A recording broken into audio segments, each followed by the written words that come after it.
No, All right. Sounds good. there's no camera image on. Yep, So yep. we're on live now. So hopefully people will start joining us.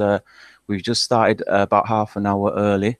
So Sure. I expect probably questions will start flowing in about a half an hour, 40 minutes. But me and you, we can have a light talk until people turn up. Obviously, knowledge is power hasn't turned up. We were gonna Yeah. start as a three, but Well, I can stick around. It's not a big deal. I just was, I'm here, so we might as well start chatting. no problem. Well, as you might know, you're quite a popular MGTOW personality now. I mean, I think your subscribers have gone over 10,000.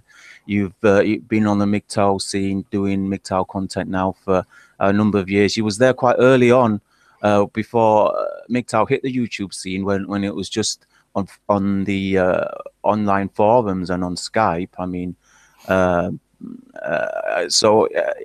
I think it might be nice if we got a few details, just a little bit of a background into your own personal circumstances. I understand you're studying for a degree. Is that right? You're at college? Oh no, well, I'm done with school. I'm completely done. I don't want to talk about the school situation simply because, I don't want people to use that, ever since the doxing incident, I don't like to reveal, sensitive information about where I went to school. So I'm just going to Yeah. leave that out of it. Yeah, no Um, problem. but yeah, no, I guess if you want some background, I can give you that. Mm. Um, well, I suppose we can start with an early background. My family came from the Dominican Republic, moved to the Bronx, so Bronx, New York, in New York, and that was redundant, but whatever. Yeah, we moved here from the Dominican Republic to New York, and so I grew up there for the first 13 or so years of my life. And then later on, we moved to upstate New York, where I kind of lived through my teenage years up to adulthood. And so, throughout that experience, I guess you could say I was raised in a traditional conservative environment, where my father provides for my mother. Is still the case. They're still married. And, throughout that, I grew up with that. And of course, I would never say anything bad about my father, but my father had to sacrifice certain things at the request of my mother to, for example, like he got his degree in engineering. He started over there in Dominican Republic, came over here to the Americas and finished it here. And so he had to stop at a bachelor's degree because my mother, who at the time was pregnant with my older brother, decided that she didn't want him to go to school anymore. And, my father loves my mother very much. I don't want to make it seem as though there's, some constant discord in my parents' home. But, my dad told me that, he always regretted that growing up. He always regretted that he couldn't continue his education towards a master's or a PhD or whatever. Mm-hmm. And, that was, I think, the first instance where I saw how women, even though I love my mother very much, but how women can influence the dreams and hopes of men, specifically when men are trapped, I guess you could call it, in this protector provider role. So that kind of set the stage for my delving into the manosphere once I discovered it about, I'd say 7 years ago, maybe a little bit less. And when I first got into the manosphere, I had to do a whole lot of introspection and shedding of the traditionalist identity that I was brought up with. And it was kind of, I would equate it really to peeling of layers, to where I kind of went from this traditionalist minded, MRA minded, all just feminism individual to what we see now, which is really anti-gynocentric, anti-traditionalist, anti-protector provider.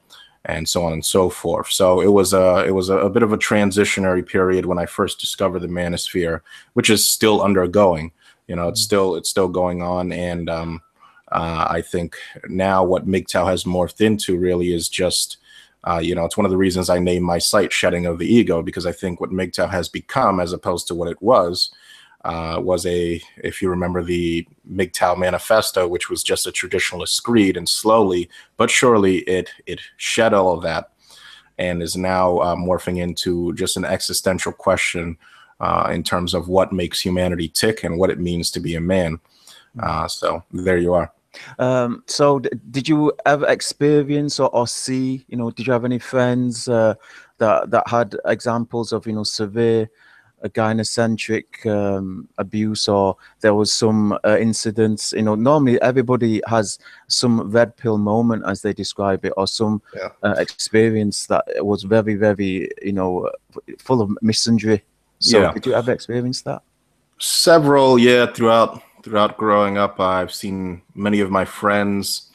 Now, keep in mind, during my teenage years, again, I moved up to upstate New York. This was like basically suburbia, and so I saw a lot of young, I think intelligent and, you know, full of potential men that were full of potential, kind of fall prey to ending up getting a girl pregnant out of like just suburban small town boredom, and living the rest of their lives. At least now they're the same age as me, and I'm seeing them, and I'm really the only one that doesn't have kids, and the only one that isn't really chained to these obligations. And I see them and I talk to them, and yeah, there's like inklings here and there of the man that they used to be, or even the boys that they used to be, but that's kind of fallen by the wayside.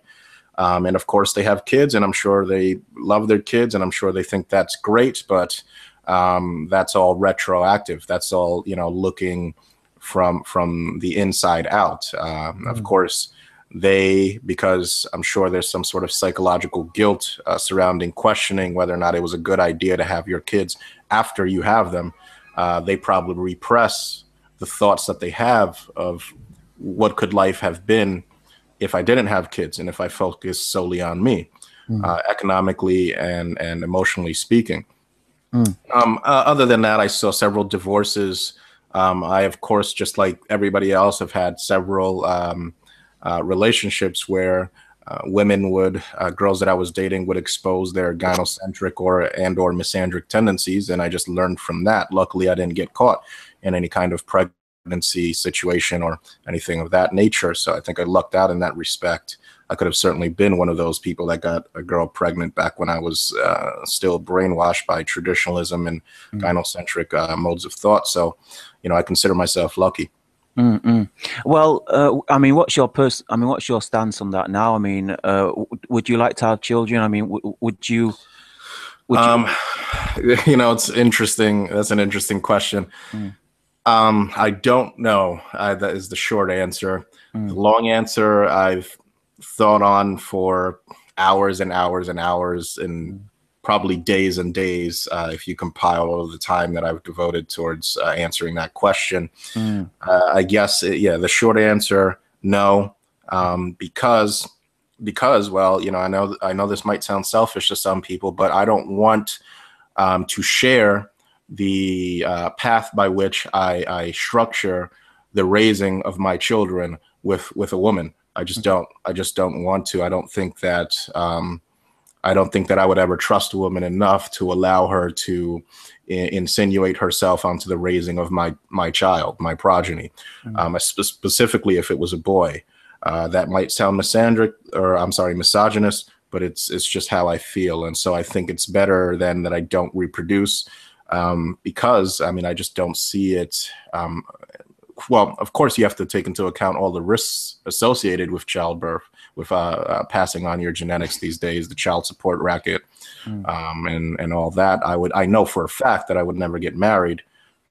Having children is a whole different story entirely. But you know, basically, I think that our species is moving towards a new chapter in terms of how we reproduce. As you know, I've talked a lot of times about artificial reproduction, ectogenesis. In the long term, maybe 1,000 years from now, or who knows how long, maybe not so long because of the advances, the incredible advances in the field of genetics that we've been making. But perhaps, humanity will start reproducing in a completely different way, maybe just gestating clones of themselves. I think if I could choose the optimum way to reproduce my genetics, it wouldn't be via sharing half of my genetics with a child that I make with a woman. I would just clone myself, because that's what reproduction is all about. Psychologically speaking, is about maintaining and passing on your genetics. Well, if I'm going to maintain and pass on my genetics, and I could do it in any way that I saw fit, I would just reproduce a copy of myself, 100% me. Well, maybe there's also something to be said about passing a brand new form of your genetics, a hybrid of your genetics, in the form of a child produced the old-fashioned way. But I think that in the future, humanity will also have this option of reproducing themselves, cloning themselves, and calling that an act of reproduction. But again, that's lofty and that's far away and all that. But the immediate answer, again, I said I've given a lot of thought to that. So the immediate answer is no. I do not want to reproduce. It's too expensive. It's too much of a burden on my free time, which I value above all other things. And I just am not ready to take on that burden. So no. Well, that leads me on to my next question. Well, there's a little bit of a contention amongst the MGTOW community about this next issue. I mean, where do you stand on relationships with women? I mean, you get some MGTOW who are, who just abstain, and you get some MGTOW who are full PUA, and they see MGTOW as a way of distancing themselves from picking up girls and being able to have many girlfriends and many sexual encounters. I mean, where do you stand on that? I don't think, this is just my opinion, I don't think that it's possible to espouse at least the type of PUA that I've seen, espouse that sort of lifestyle and call yourself a MGTOW, because despite what they say and regardless of what they say, PUA is intrinsically linked to pinging the male identity and the male validation on whether or not women approve of you. This is why they developed this syntax that surrounds the PUA lexicon: alpha fucks, beta bucks, which of course is to a degree true, but it's also grounded in I think some very inaccurate ways to arrive at male value and what it means to be a man. In terms of relationship between men and women and how it relates to MGTOW, I've said this publicly. I do have a girl that I'm involved with. It's been ongoing for a while now. I of course have made it very clear to her that things like marriage could never happen, that I'm not interested in children. I of course have made it clear to her that in all things that we do, if we decide to go out on a date for dinner, or to some, I don't know, a vacation or whatever. I haven't had a vacation in years, but I'm just giving it as an example. She pays her half and I pay mine, and that's the way I like it. We don't cohabitate, we don't live together. Yeah, I try to minimize the ability for a woman to lay claim to whatever the fruits of my labor are. I think that Razorblade Candy made an excellent point in that what the MGTOW community has been trying to do in the last year or so is to establish some sort of limit of the amount of gynocentrism that men can engage in before they kind of can't call themselves MGTOW any longer. I know that sounds dogmatic. I know, we'll be accused of being cultish for that, but I think every community does this. And I think we've been doing this before MGTOW gained popularity. We've been doing this in the manosphere. The MRAs have been doing this. They certainly wouldn't call Dave Futrell an MRA if he decides to all of a sudden claim that he's against male circumcision. He has engaged in too much gynocentrism, despite that position, that theoretical position on circumcision, to be able to call himself an MRA. So every group and community has some sort of standards that they place on the members of that group in order to consider themselves one of that group. And this isn't based in any dogma. Of course, anybody can call themselves a MGTOW and nothing's going to happen. I mean, there's not a group of MGTOWs that are going to arrive at your house with pitchforks and torches and demand that you rescind your status as a MGTOW. But, you know, of course, there's a group, there's a community of MGTOW, and we do place some sort of limits on what it means to be a MGTOW, and marriage is that limit. And I think Razorblade Candy made an excellent point when he said that we have to develop some kind of standards, but at the same time walk the tightrope of not going too far with those standards. We have to allow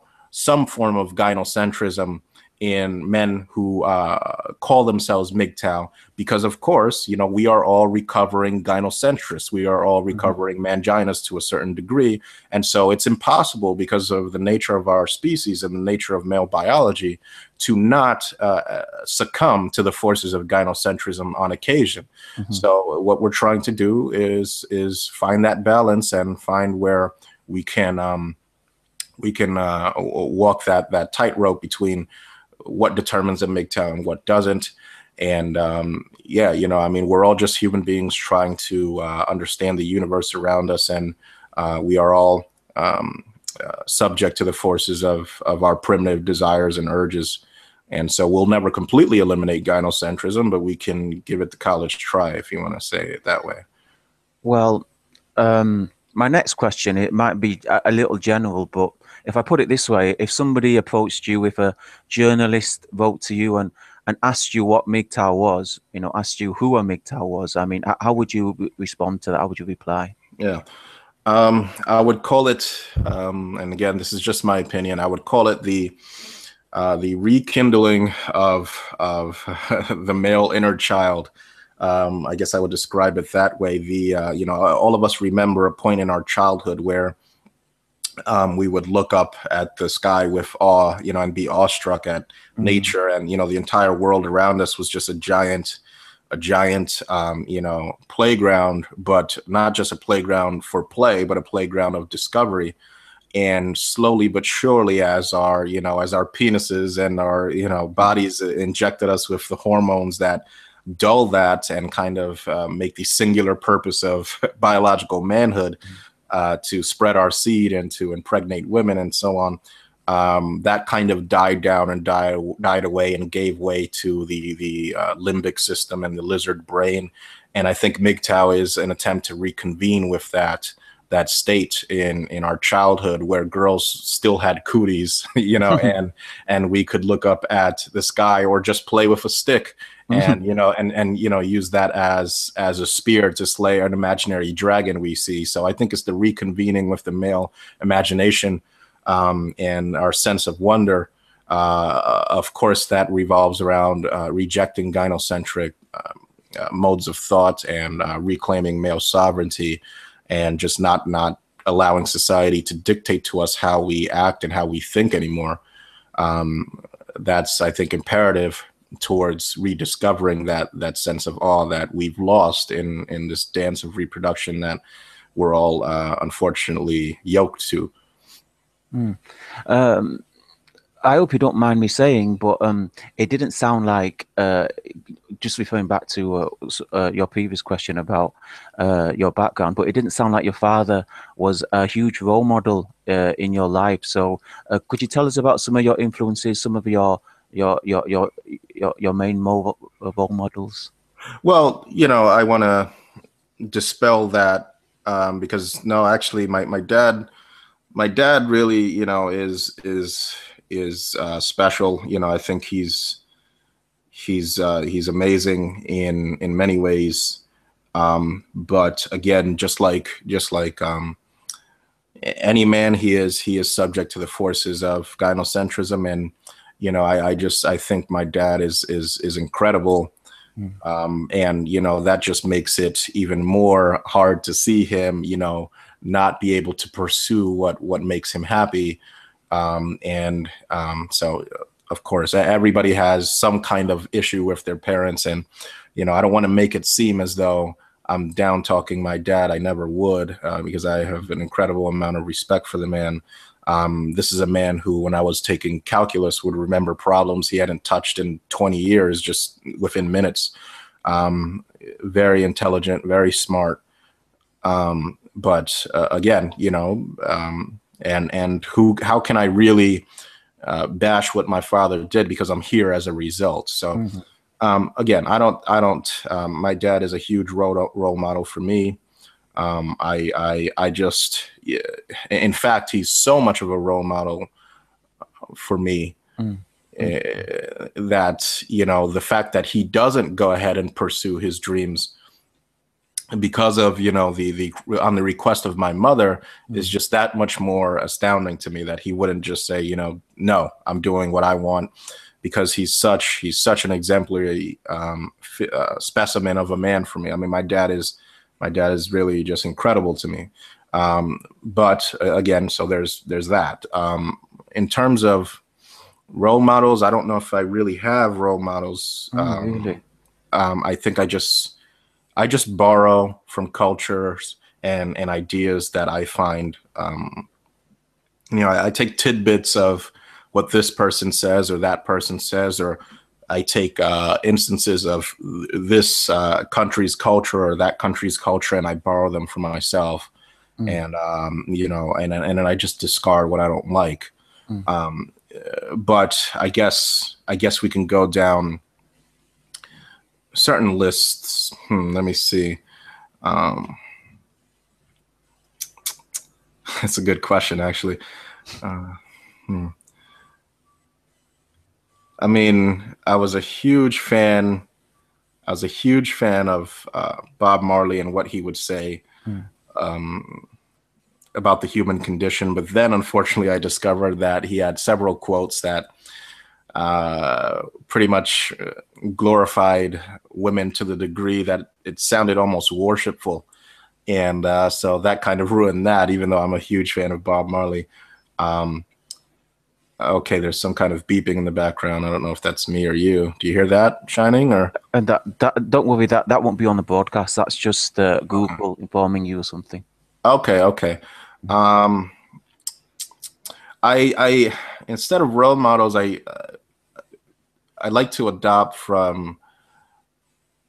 Well, here's an example of somebody that, you know, this is going to sound bad. I'm going to kind of lay a disclaimer here. Because there really needs to be a disclaimer here. Okay. But I absolutely am not saying in any way, shape, or form that that I support the Third Reich or the Nazis or whatever. But I found myself recently fascinated by some of the things that Hitler said. You know, and this is going to be included in my Gamergate video that I've been working on for the last 2 or 3 weeks. But, you know, a lot of the things that he said resonated with me, even though this is one of the most evil men to ever exist. A lot of the things regarding how men view women and how men should view how women view men and how men should view women according to him were, I think, very, very indicative of an understanding of the human condition, even though it was gynocentric. And he said, oh, sorry, my phone is ringing. Let me go turn that off, all right? Okay.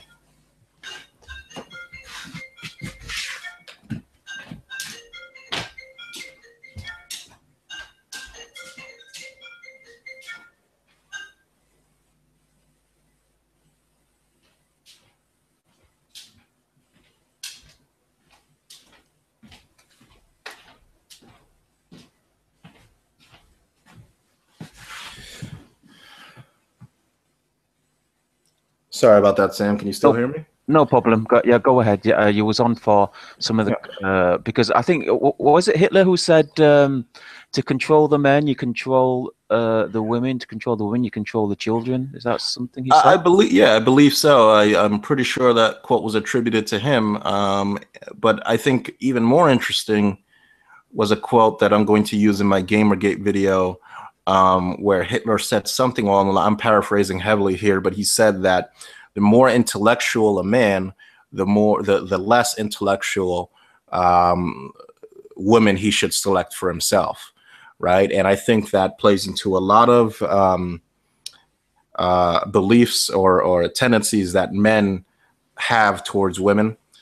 They don't want to feel, again, I'm not raising up Hitler as some kind of role model. I am simply commenting on his perception of women, and I think it reflects the male condition. That men tend, even if they're successful, to want to prop themselves up and prop their ego up with a woman that they are not intimidated by, because of the fact that they feel this desire to impress women so thoroughly that they want to even artificially select a woman that allows them to stroke their own ego. And I think that I think is one of the key aspects of gynocentrism and why it's so potent and why it's used in a way to control men, because we naturally and unconsciously, I think, want to be validated by women. And so these are just tidbits here and there, not role models, but things that people have said that I internalize and try to understand and try to explain in terms of the universal nature of man. So yeah, it's not so much about role models. I don't really subscribe to that notion, but more about kind of taking tidbits of humanity and trying to understand what we are.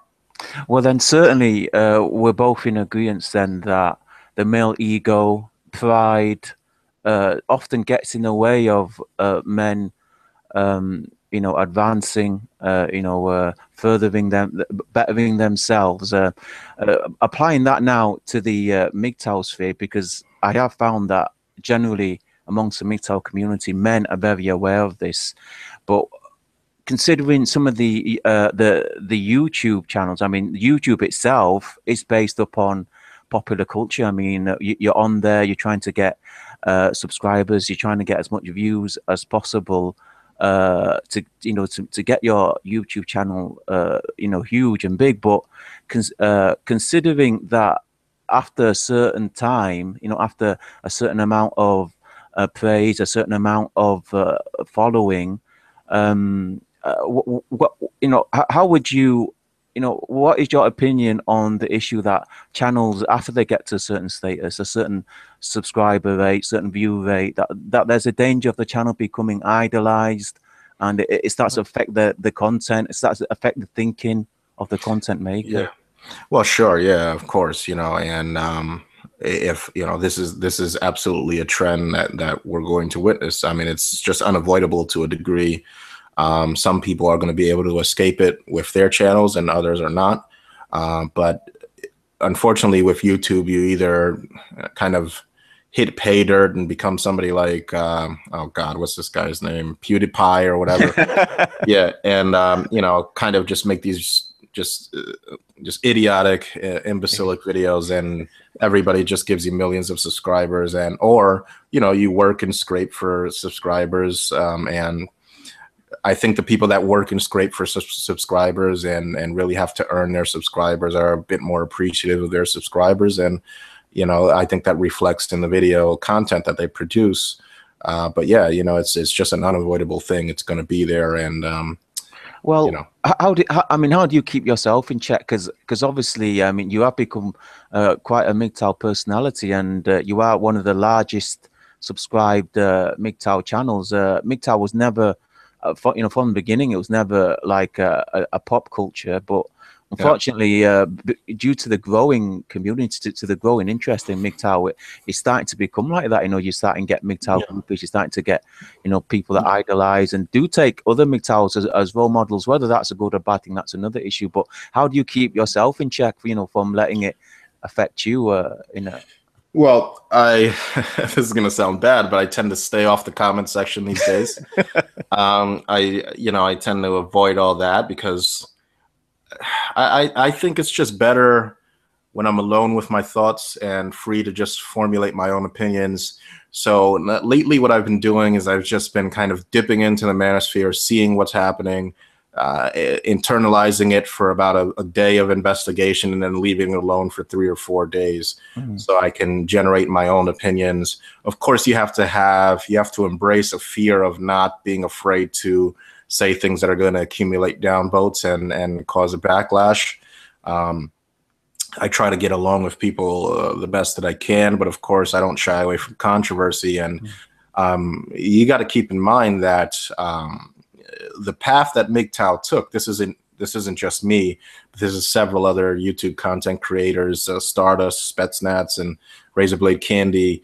I think that the path that we took originally in this kind of new iteration of MGTOW, not that whole MGTOW manifesto nonsense, but that new iteration of MGTOW that originated on YouTube and really is responsible for the driving force behind the growth of MGTOW, I think, took a very controversial path. I mean, when I first started, when I was in the MGTOW community, proto community, if you want to call it that, before people like Razorblade Candy existed and Stardust and so on and so forth, there wasn't very much focus on exploring things like gynocentrism. There was a very, very notable reluctance to place or examine women and their role in this. There was it was kind of taboo to start questioning whether or not it is all just feminism. And I think that represents the reason why MGTOW is exploding to the degree that it is, because they were the first ones, I think, that dared to say, well, no, it's not just feminism. It's women, it's men, it's us. It's a human problem. It's a human nature problem. And of course, there is a feminist manipulation and indoctrination taking place. But in the wider sense, it is a problem that is to some degree inherent in the human condition and in the human psyche. And this is a problem that is going to take a hell of a lot more than simply eradicating feminism, if that's even possible, in order to rectify. So that was the giant leap that MGTOW took, that MGTOW dared to take. And I think that it's paying off in dividends now, as you see with the growth of MGTOW. You have to be willing to take that unpopular opinion, and that opinion is now gaining mainstream acceptance in the manosphere. I can't believe I just said that sentence, but yeah, it's starting to gain. It is. I agree. Yeah, it's gaining steam in the manosphere, and so of course now because and this is going to sound arrogant, but fuck it, I'm going to say it anyway. Now that it's gaining this popularity, there's a lot of Johnny-come-latelys that are trying to latch on and say that they were there from the beginning and that they were, it was their efforts or whatever, when it wasn't. It was people like Stardust. It was people like the early MGTOW forums and MGTOW pro boards. It was people like that. It was people like myself. Yes, I'm gonna say myself. I'm gonna include myself, but I'm certainly not a leader of MGTOW. But I do remember the transition that it took from point A in the beginning to where it is now. And I think that it's fair to say, without any degree of arrogance or bravado, that I left a bit of a mark on that, and have influenced other MGTOW. People like Stardust have told me that I've influenced him. People like Spetsnaz have told me this directly. Razorblade Candy has told me this directly. So yeah, I'm proud of whatever mark that I did leave, but it certainly wasn't all me, not even close. But it's just, I think what made MGTOW so popular is that not shying away from saying the uncomfortable things that we're all as a species really afraid to confront. Well, here's an issue that's still being talked about. I'm sure you've come across it, consistently throughout your content on your channel. But what's your opinion on women contributing to MGTOW? You know, to what extent should we accept them in our circles? To what extent, you know? Well, I don't necessarily mind women talking about MGTOW. Of course, I like John Yeller and Diana Davison as well.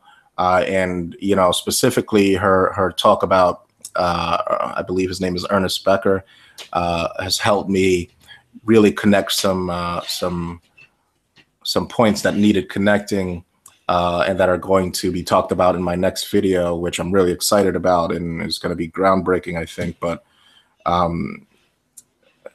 I think it should be kept to a minimum.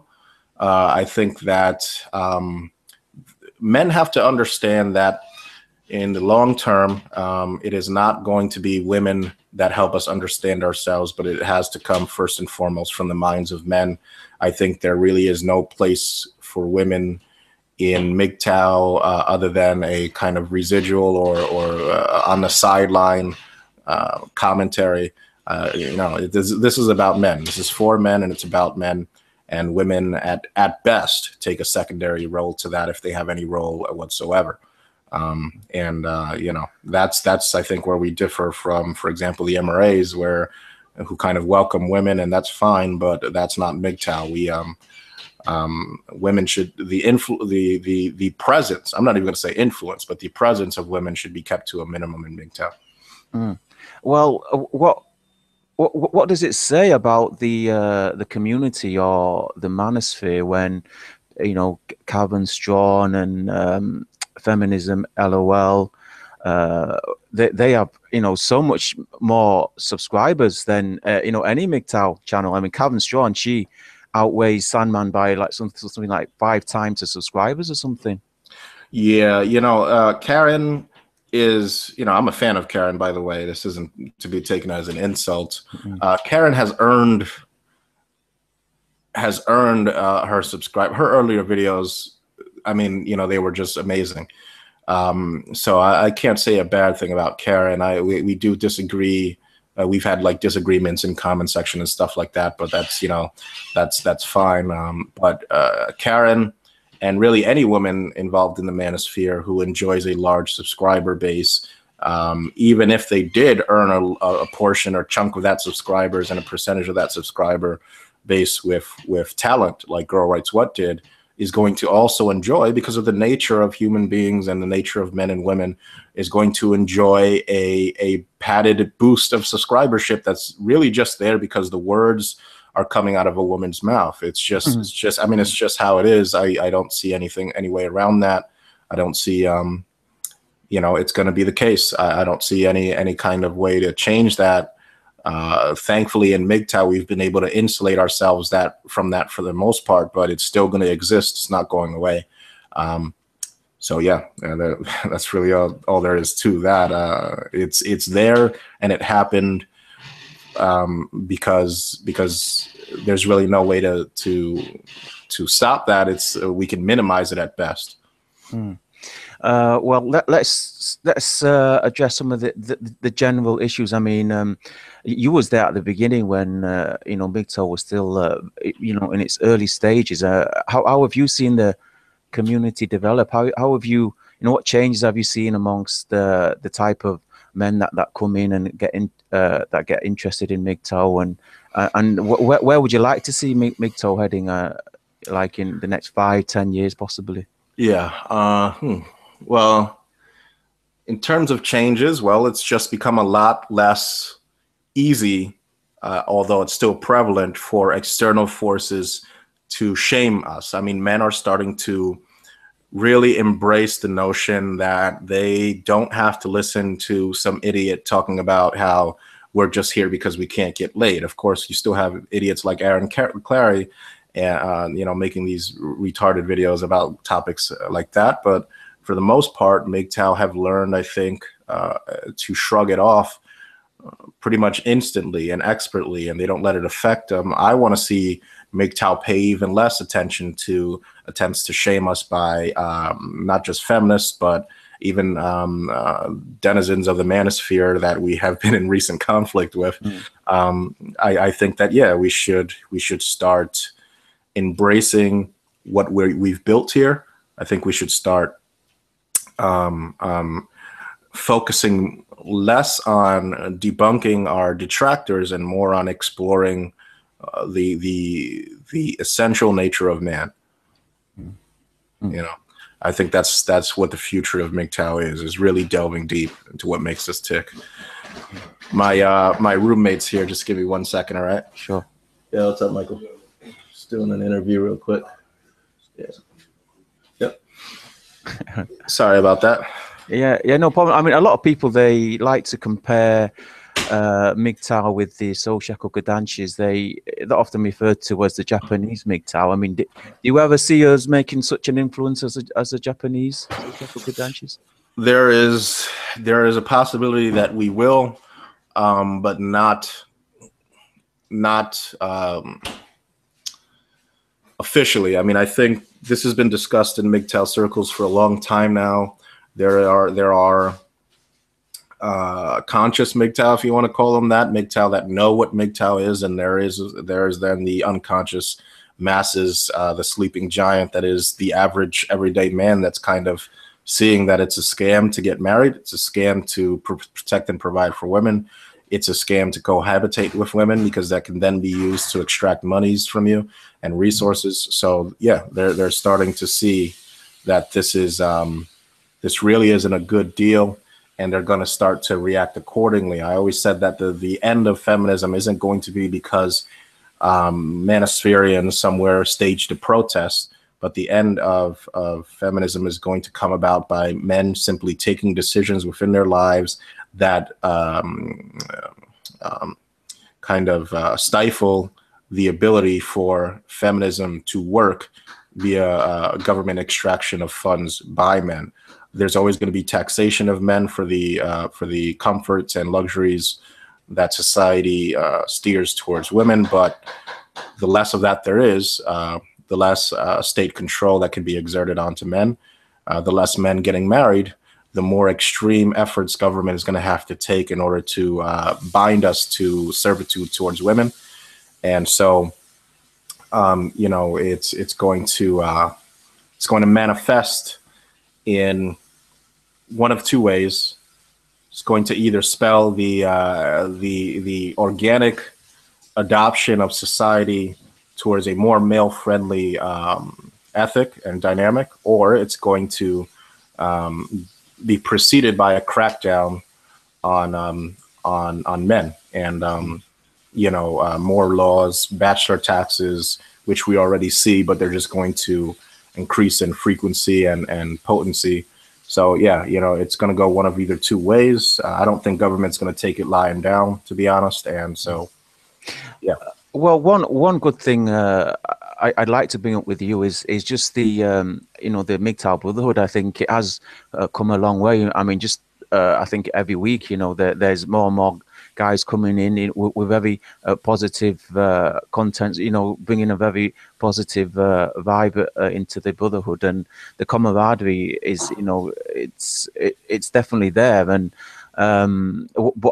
what I want to ask you is, you know, what obstacles do you perceive getting in the way of the Brotherhood? I mean, there's been some infighting. There's been some difference of opinion in what MGTOW is. You know, what prevents you from being a MGTOW, but what possible obstacles do you perceive getting in the way of forming you know, this MGTOW Brotherhood?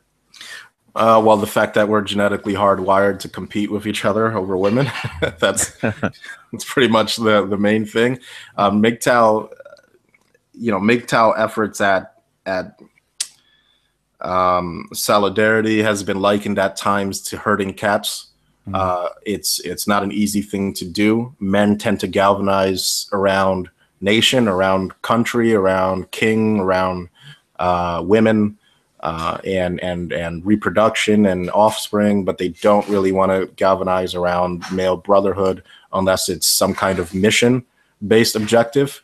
For example, banding around, you know, forming brotherhood in their armies against other men. There has never been I mean, it's just, I don't know if it's even in our nature to do so.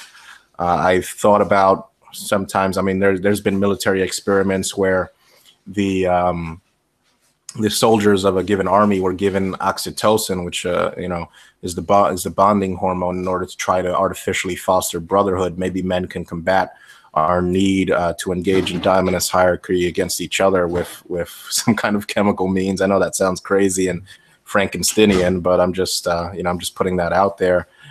Perhaps in the future, men will devise schemes by which they can minimize and you know, obfuscate the need for us to compete with each other and kind of bash each other over the head for access to women. So at this point, it is going to be very difficult for us to form actual country spanning or civilization spanning brotherhoods based simply off of male sovereignty. But perhaps we can take advantage of the organic trending towards men going their own way, the sleeping giant, if you will, of MGTOW. That I think is where our best bet lies. Yeah. Yeah. Well, that's yeah, that's quite interesting. Well, if I can just ask, you know, on a light note, I mean, what MGTOW channels you know, are you watching? I mean, what's some of your favorite content makers? Spetsnaz, well, the usual Spetsnaz, Stardust, Razorblade Candy. I'm starting to really watch a lot of John the Other's videos lately. I like MGTOW Messenger. He's all right. MGTOW Messengers, he's all right. He's nothing special. I like I like MGTOW Messenger a lot. Oh, Mayor of MGTOW is one of the, like, I love his channel. I've been going a lot on MGTOW HQ forums. That's one of my favorites. There's a new MGTOW channel popping up every week, several sometimes. So it's hard to keep track of all of them. In the beginning, I really was like fascinated by Stardust's videos. Razorblade Candy, those are probably my two favorites, Stardust and Razorblade Candy, I would say. Stardust, Razorblade Candy. I think, I mean, do you have like a personal relationship with some of these? Because these guys, they've been around. I mean, you guys were there at the beginning. I thought it would be logical that you guys would have a personal. I talk a lot with Stardust. You know, well, not so much recently. He's kind of been, you know, occupied with certain things, but Stardust I consider to be a friend. Neo Unplugged, also one of my favorite channels. Sorry, the microwaves are going off in the background. No problem. Yeah, Neo Unplugged is extremely fun to talk to about MGTOW. Even when we're not doing podcasts. I love Ayam Sirius's channel. I talked to him recently. I've been talking to him more regularly. Yeah, I talk to Neo Unplug a lot. I am trying to get in, but I keep trying to explain to him that I haven't blocked him. he seems to believe that I blocked him. I am, if you're listening, I've not blocked you, brother. Yeah. Sometimes YouTube just goes on the fritz. You don't know what happened. Yeah, that's right. So you know, there's nothing. I mean, I'm trying to send him the screenshot of his unblocked channel, but well, I'm sure he'll eventually listen to this. So you know, it's you know, he'll hear it then. Well, there's only something like a 10-second delay between us saying something and them hearing it. Yeah. Okay, that's great.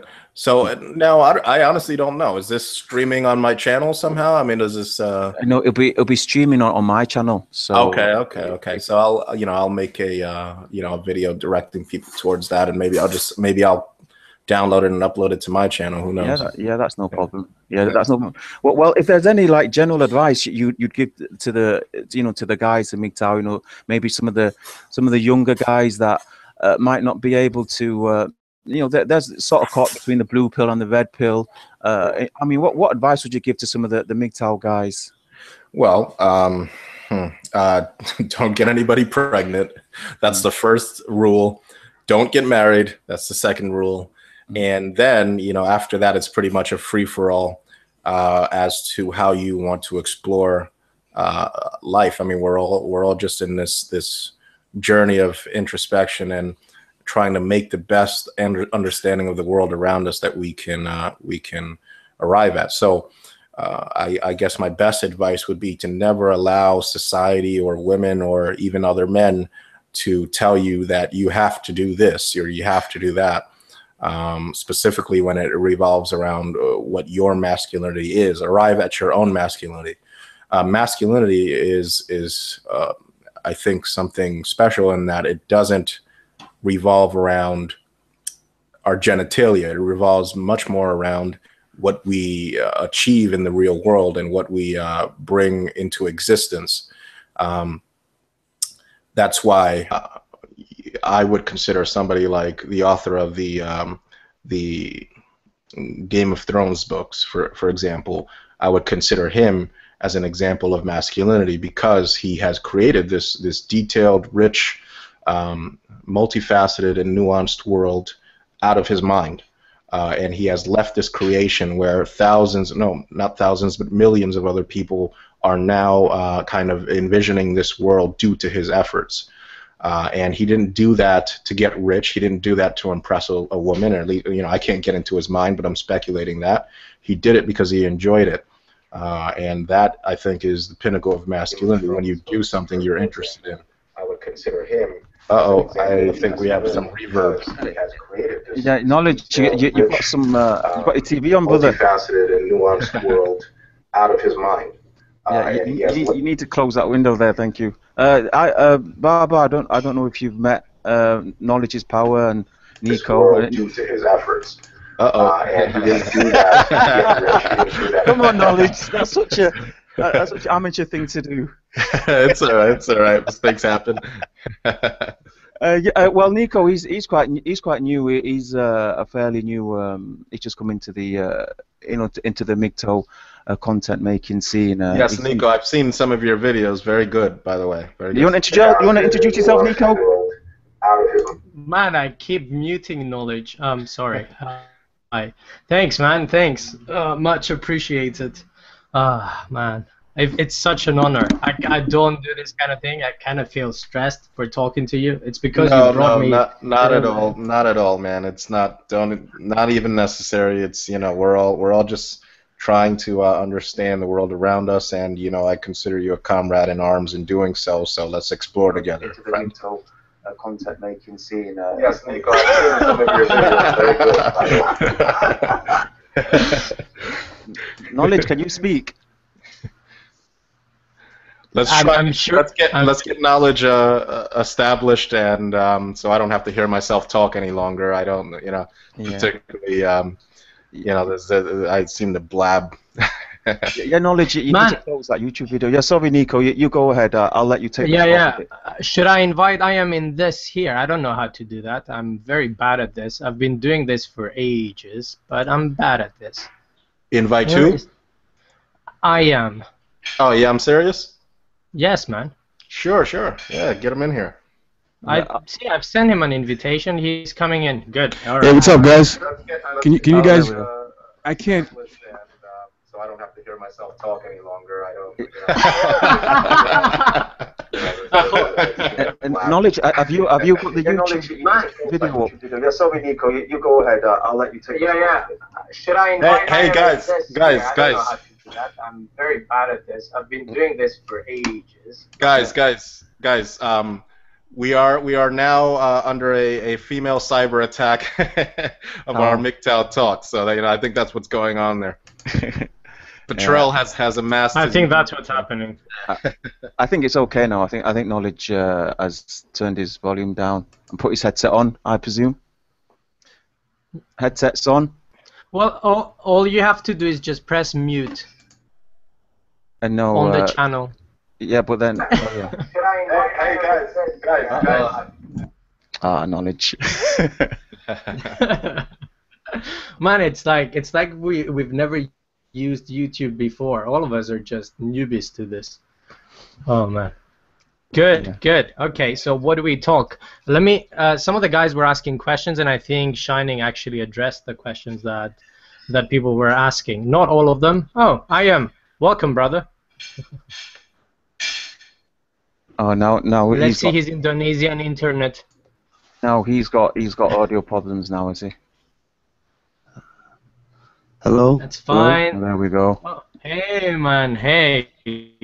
Angry I Hello? am. I'll let you guys take over for a few minutes. I think you guys have been waiting on the line, dying to get some input in. I'll let you guys take it away. Really interested if I can go first because the stress only lasts for like 30 seconds. I said that to people before. Well, Niko, you go ahead.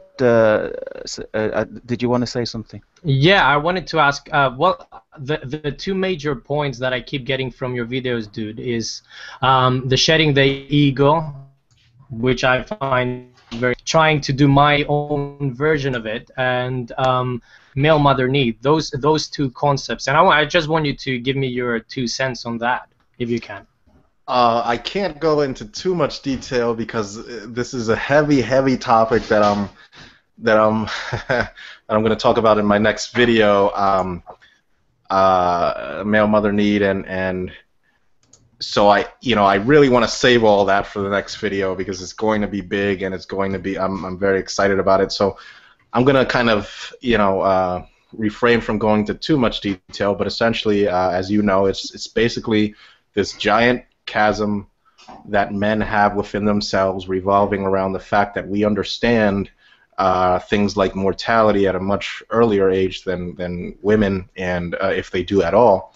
And so we become obsessed with this desire to be accepted and validated via something, to kind of take away that understanding of aloneness and loneliness that we have, revolving around the fact that we know that one day, we are going to cease to exist. Our brain synapses and all of that is going to decompose into just basic carbon and the composite elements that make us us. And so I think that terrifies us to some degree, and I think it terrifies us that we know that that impending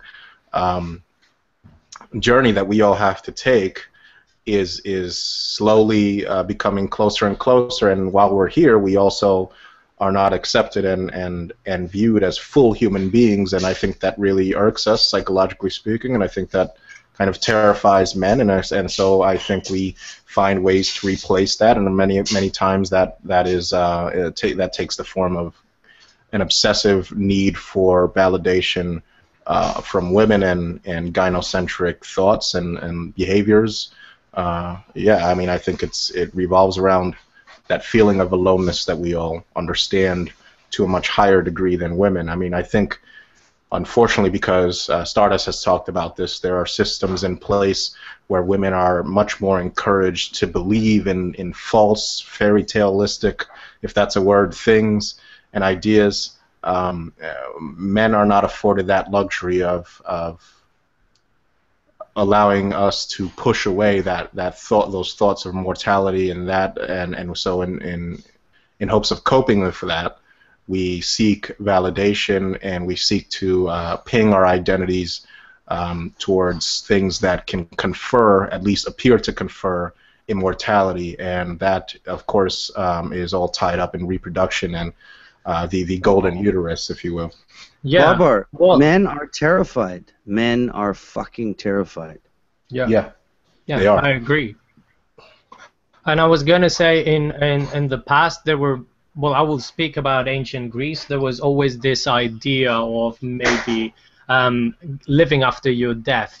Death is inevitable, and people used to die a lot sooner than that. And it plays on my mind a lot of the time because people my age back in the day would be the elders, which is ridiculous to even think about. So they were playing on this idea of being remembered after your death. And there is a Greek word there for that, and I can use it, but I won't. The thing is, there's always this empty space. I find always inside of you, kind of like in the middle. It feels like almost in between your heart is, anatomically speaking, and you try to fill that emptiness up. And I think for modern men, because we don't have many things that are missing from our lives, we think that the only thing that might be missing might be that woman might be, you know, you might eventually show a single person that might understand you, and for you the only thing that's good in your life is, I have this, all men have this idea, all blue pill men, let's say that have this idea that all the good may only come from a woman rather than a man. So all the goodness in life, all the beauty, everything like that comes from women, because it keeps being told time and time again that that's what's happening, and you try to get that and put it in your life because you're wearing this mask all the fucking time. Yeah.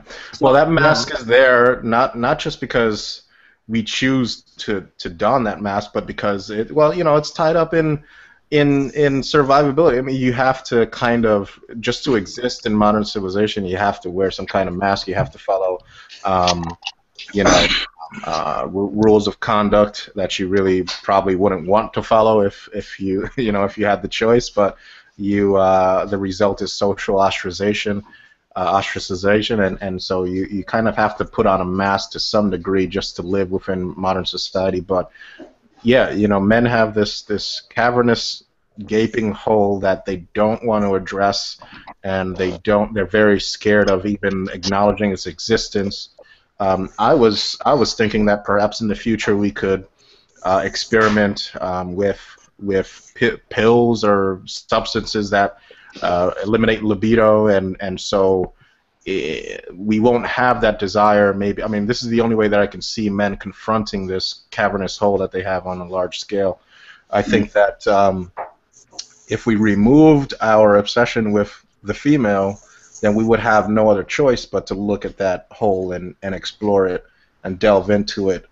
I think when we use women to kind of repress our fear of exploring that and what it means, it's the kind of like the event horizon of the male soul, if you want to call it that. I don't mean to sound religious or whatever. I'm just giving an example, you know. Yeah. He's going all religious on us. Hello there, Baba. Yeah, who am I speaking with? Turkman. Oh, okay. Mm-hmm. Pleasure to meet you. I just have a question for you. Do you believe that women that are promiscuous, their oxytocin levels dilapidate? I've heard that there is some evidence that they don't produce as much oxytocin as women that, you know, generally tend to stay with one mate. I know that there was some research as partner count rises, oxytocin production decreases, and of course this is this is the bonding hormone. This is the hormone that the mother excretes when she's breastfeeding her child, and when she's in love. Yeah, and when she achieves orgasm as well. But perhaps that's some sort of evolutionary mechanism by which promiscuous women are deselected out for reproduction. I think currently, with the fact that we have as a species overcome our dependency on reproduction, at least for women, and impending now for men with contraceptives, I think that is going to be a vestige. The fear of the promiscuous women, if you want to say it that way, the male fear of the promiscuous women is going to be a mere vestige of our dependency on reproduction. I think as we gain further control over our reproductive abilities and expand our reproductive abilities, you will see less and less men having this obsessive need to ensure the virginness of women. I always knew that this kind of immature need that we as men have to kind of ensure virginity in women is part of that male mother need, is part of that need to validate ourselves through women. I mean, you know, it's an ego boost. I mean, sure, you want to be able to limit diseases, STDs, and all that. So I understand on that level the need for a woman with as little partners as possible. But in terms of the psychological aspect, it's just us men convincing ourselves that because we have a virginal woman, that somehow we're more manly or masculine, or that we are more of a success in terms of masculinity. But frankly, that's an illusion. It's a lie. That's still seeking validation through women, and it's still leading to our own dysfunction as men. Yeah. But we love it. We love it. We love the virgin. Yeah. This also Of course we do. sorry. Apologies if I'm interrupting, guys, but this also leads up to a bit of a paradox of a question. What is your thoughts on the complex known as the Madonna whore complex, then? Well, yeah, you know, how's the saying go? Lady in the streets, freak in the sheets. I mean, is that the correct phrase? Yeah. Yeah. I mean, sure. Men want a woman that is only with them is a complete slut in bed, and they also want a woman that knows how to compose herself as though she is virginal and you know, a good woman, if you want. Yeah. It's a paradox, is it not? Absolutely. I don't think so. I don't think so personally. I do, because if you take it, I mean, we do have to understand that the more women that satisfy that urge for, you know, being just a depraved freak in bed, the less women there are going to be virginal for men to have access to, you know? Oh, that's not what I meant to say. What I meant to say is, I don't think it's a paradox a woman being good in bed. Or where I come from, they say a woman who is faithful to you, where a woman who is a good cook and a woman who's a slut in bed, right? That's what you need. But that's what was happening before, when a woman was locked in marriage. So she couldn't really do any of the other stuff, and even if she did, no one would find out. Yeah. So yeah. In today's world, yeah, I would agree it is a complete paradox. Yeah, no, it's those, as you guys know, those days are over and they're not coming back. Yep. You know. Yeah. and I think that's for the better, by the way. I think that's for the better. It's forcing us to confront things about masculinity and about femininity that we couldn't have done in the traditionalist world. But do you believe the advent of feminism has promoted women to become more sexually promiscuous, or has women have always been promiscuous by nature? No, women have always been promiscuous, and so have men. No, I mean, we are always. Yes, always. We are promiscuous as a species. Yes, we love sex. I mean, it's Sure. It burns in our brains. It's about the only thing we do that's fun, man. You know, as a MGTOW. Well, you know, it depends who you're doing it with. Yeah, you're right. You know, the funny thing is, Barbara, is that, gentlemen, is that when I have sex with a female that I actually do have an emotional attachment to, it seems to me like sex is much better. I don't know why, but it must be the oxytocin levels, because you're obviously bonding with that person. Well, my question, Turk, is why are you so emotionally attached to her in the first place? Well, I believe it's a selfish reason, because, you know, I don't know, I just believe that it makes sex much more satisfying to me, you know, it's that bonding, you know. Sex to me isn't just like something of gratification, sexual gratification, you come and that's it. It's an experience between two people, you bond together as one, you know. I know it sounds a bit poo-poo. Why? You know, I don't know, it's just, I don't know, I guess I'm just that sort of person, you know. Well, a lot of people look at that, the communication through penis meets vagina, in a sense that is incredible, and they want to make more of it. But honestly, I have to say, honestly, why? Why does it come to that? I think that you know, again, I said earlier that we're all recovering, you know, blue pill mangina, so to speak, and again, that's not an insult.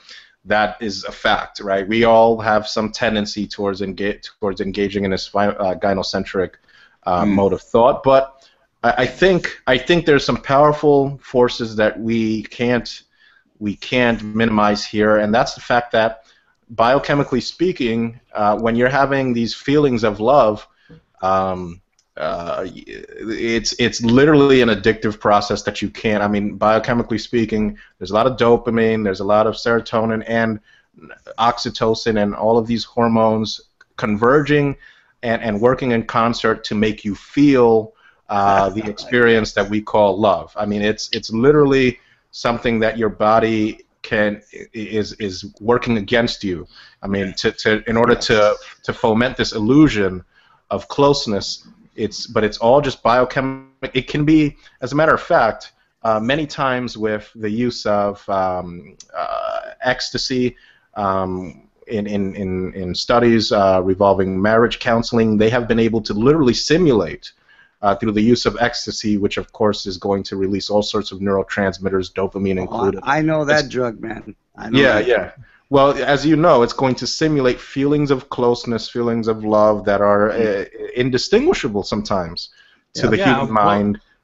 I mean, you could fabricate love. You could fabricate that connection that you feel with sex in a lab. You could fabricate it literally. Well, yeah, I completely agree. For the male mother need thing, I equated that experience to taking heroin. And that's completely, that I called it the heroin effect because I didn't know that you coined the term male mother need, to be fair. Sorry. Oh, wait, so can I finish? And because Zita is asking me to hear my take, and because I'm kind of in between what Ayam is saying and what Turkman is saying, and I guess I understand what Turkman is saying, that he wants to feel that closeness with a woman, and I also enjoy it. I consider that not to be love, but I consider that to be male mother need, right? That closeness that you want to feel with a woman that feels that small hole in your heart, right? Yeah. And you want to feel affection, and it's a connection that you will never feel with another man. You'll never lie with another man naked in bed and actually feel like you're doing something that's worth doing, to be fair. I think that as a species, we need that closeness with females. There is something inbuilt inside of us, and I don't think it's just social conditioning. So you want to feel that, and I understand where Turkman is coming from, but I also understand just using your dick for pleasure at the end of the day. And after we're done with this question, so I will ask that later. I just want to say, Barbara, do you believe all these chemicals, it's nature's way of bonding you into just one mate so you can reproduce with that woman to create another human being? Do you think that's nature's trick? Yeah, absolutely. I mean, when you really think about it, I know sex because we're humans, and it feels great, it looks great, but the actual physical act of sex is pretty disgusting if you attempt to try to look at it objectively. I mean, it's pretty gross, but of course to us it looks amazing. To us it looks amazing and feels amazing, and we want it, but it's I mean, you're sticking your penis into a bacteria-filled hole, and so it's not exactly the most cleanly activity, and it's not exactly the most. I mean, if again, I've brought up the alien observer test. If an alien came down, I mean, we don't look at the reproductive act of pheasants and say, well, that is something that looks beautiful. It looks kind of gross, actually. And so if an alien came down and saw us as a species, and he was tasked with observing our species and describing our intimate, acts of copulation, he wouldn't marvel at it in the way that we do. It would seem pretty repulsive to him. So nature has had to devise methods by which we can be tricked, biochemically speaking, into engaging in this activity. You know what? Hey, Barbar. Yeah. Do you understand that the people you're talking to now are the seeds that you planted? I don't. I always. I mean, it just sounds weird. I know. I don't see it that way. But it's true. I think I was just allowed to kind of be one of the first to reproduce a message that's been dying to get out for a long time, and the internet has allowed us to finally get it out. And I was just one of the earlier. I certainly wasn't the first, and You know, there's been MGTOW going there. Nikola Tesla came how many decades before me? You know, Could you Isaac Newton was centuries before me. You know, and I'm not even comparing myself to these great men. Well, these welcome guys are to. like, you know, if there was the question was asked of me earlier if I have any role models, and I kind of shied away from that. But if I do have to pick somebody, it'd be Isaac Newton and Nikola Tesla. These people, despite some gynocentric tendencies that Tesla had. Welcome to the seeds you have planted. Well, can I ask a question as the smallest sperm here? We're talking about 26 years old, Nico. Well, I was talking about my penis, man. Anyway, I'm sorry, Shining. I'm sorry. Anyway, the question is, Shining asked you, where do you see this movement going, right? My question is, when do you see this movement reaching critical mass? Let's say a mass so big that it's not going to be a joke anymore. It's not going to be an internet phenomenon. It's going to be a reality that's not going to be denied, and it will force change, laws and all that. Well, yeah, that was what I was about to say. When you start to see a heavy trend towards taxation of bachelors, even more so than we have now, that's when you should start getting a little bit worried. Again, I was asked this question earlier when I was speaking just to Shining, and I told him that that MGTOW can be viewed as a compartmentalized sleeping giant, if you will. You have the drop in the bucket that we are, the people that are absolutely know what MGTOW is on the MGTOW community, and then you have the sleeping giant, the organic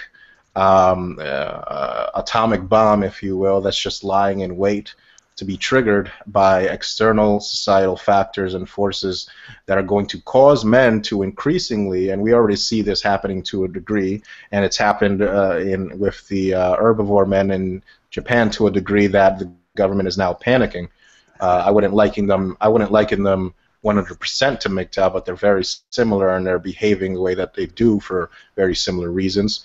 But when the Western mass of men, and really men all over the world, start to see the penalties that can be exerted onto them, and in terms of marriage, well, you know, you're going to start to see almost like a chemical reaction. You're going to start to see just men start to adopt all on their own without conversing or consulting anybody life habits that are conducive towards MGTOW and make the appearance of MGTOW less and less deniable. Yeah. Hey, do you think that it is, honestly, men's pain is what has evolved us, like, up to this point? Yeah, we have been men.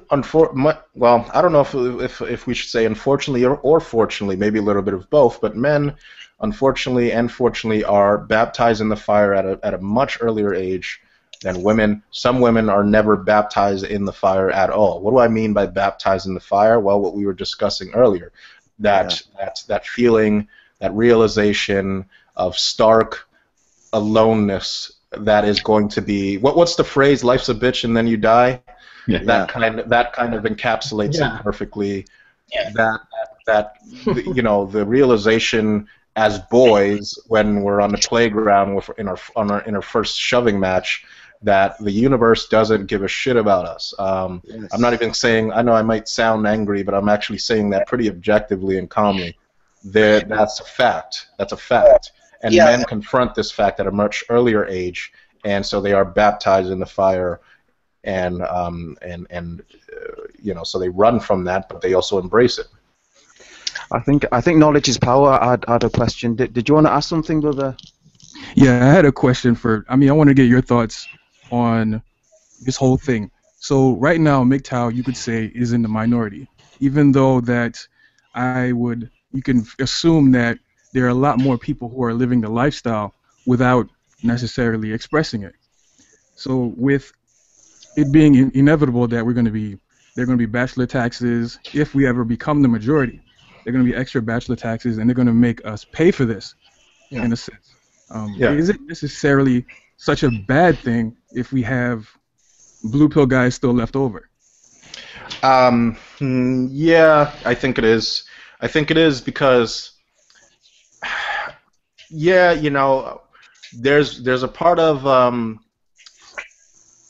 the MGTOWs that are kind of privy to what's going on before things like the bachelor tax starts to become implemented, or increased bachelor taxes starts to implement, and this is just a result of our human greed as human beings, that we are now, as MGTOW, we are kind of insulated from, well, we don't have to support women anymore, right? We don't have to get raped. We're not going to get raped in the child support rackets. We're not going to get raped with alimony. We're not going. There is a massive blue pill men currently that is kind of subsidizing our lifestyle, because if all blue pill men decided tomorrow that we're not going to support women anymore, society would collapse. And so there is a greedy aspect of the MGTOW that are here on the bottom floor, getting in while the getting's good, that are enjoying the civilization that we all enjoy, that's sustained currently by the blue pill beta provider. But in the long run, that is, you know, we have to, as a species, we're not going to survive unless men start questioning their role in our species and stop allowing themselves to be society's pincushion. We're not going to survive. We're going to fizzle out on this blue planet, and nobody will even remember us. We won't get to the moon. We won't get to Mars. We won't ever achieve interstellar travel. I mean, these are goals in the long term. I want our species to prosper, and I want our species to conquer, and I don't think we're going to do it. Good luck. Yeah. Good luck, my friend. We might blow ourselves up to. Yeah, we might. World War III might break out tomorrow. Again, we're in this delicate. That's the thing. That's the thing. Well, it's the first time ever in our civilization in the world, let's say, that's been so many numbers of men and such a high number of women, and there is hypergamy being what it is. It's the scarcity thing that Rekindling Monkey talked about in his video. If men died out, so let's say we just kill half of the population, all the problems would be solved. All of them. And that's the next step. So if MGTOW doesn't happen or succeed, the next step would inevitably, I believe personally, would be that. Yeah. Well, you mean another war breaking out? So world war. Yeah. Yes. So would you say, Barbara, that if there was another world war that commenced, would it be like the 1950s again, where male scarcity would commence, and there'd be more men dying out, so women would be more submissive towards men, and they'd comply with men more so? I think it would take a massive die-off of men for that to happen. I mean, massive. I mean, well, we saw even with. I'm interested to actually see if there's any studies conducted on this, but in World War II, we lost what, 50 million people. Let's cut that in half and say half of that was men. Of course, the vast majority of that is going to be men, but let's just to be fair, let's just say, okay, half of that were men. So 25 million men erased, snuffed out in the prime of their lives in this war. Well, I'm sure a lot of these guys were elderly civilian casualties as well, but a huge portion, a huge chunk of men in the prime of their lives simply erased. But it's not just the men that are dying. It's not just the scarcity itself. It's the impending and the reminder that there is a danger out there. Something is going to get you. Yes. Well, there is. I'm sure there is. Whenever threat narratives successfully take hold of civilizational consciousness or societal consciousness, I would speculate and I would wager that you see an increase in women trying to kind of make their way back into the innocent housewife, that's submissive and all that. Yeah, I would wager that you would see that But the whole point that I was trying to make earlier is that you had so many men wiped off the face of the earth, and still I don't think we detected any kind of giant, I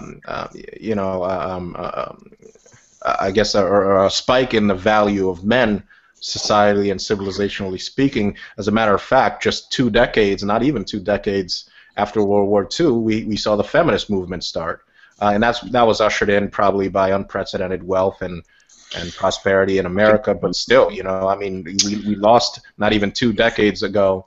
Before that, millions and millions of men, and I didn't see any perceived spike in the value of men, and I think, if anything, the roles of male disposability were just reinforced. Bob, So I think it would. I'd like to interrupt for a moment. Wasn't the feminist movement created, back in the 1960s or 70s to increase tax revenue within the government for more women workers to participate in, higher paying? No, excuse me. Let me re-say that again. Did the feminist movement, the reason why the feminist movement came to be, was it because to increase tax revenue within the government for more women to make jobs so they could be taxed? That I don't know. That's like I know Razorblade Candy did a pretty good video kind of debunking that notion. I forget the points we made, but I do remember agreeing with them to some extent. I think that instead of asking that question, I think I would answer by saying that we are currently in a situation where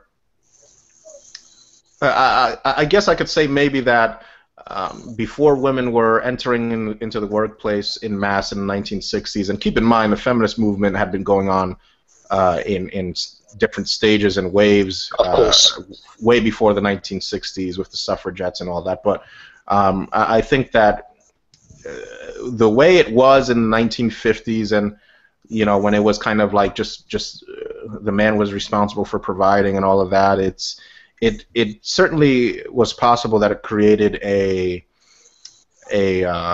inflated reflection of the state of the American and Western economies, where it was artificially inflated because you didn't have competition for the female worker. And I think that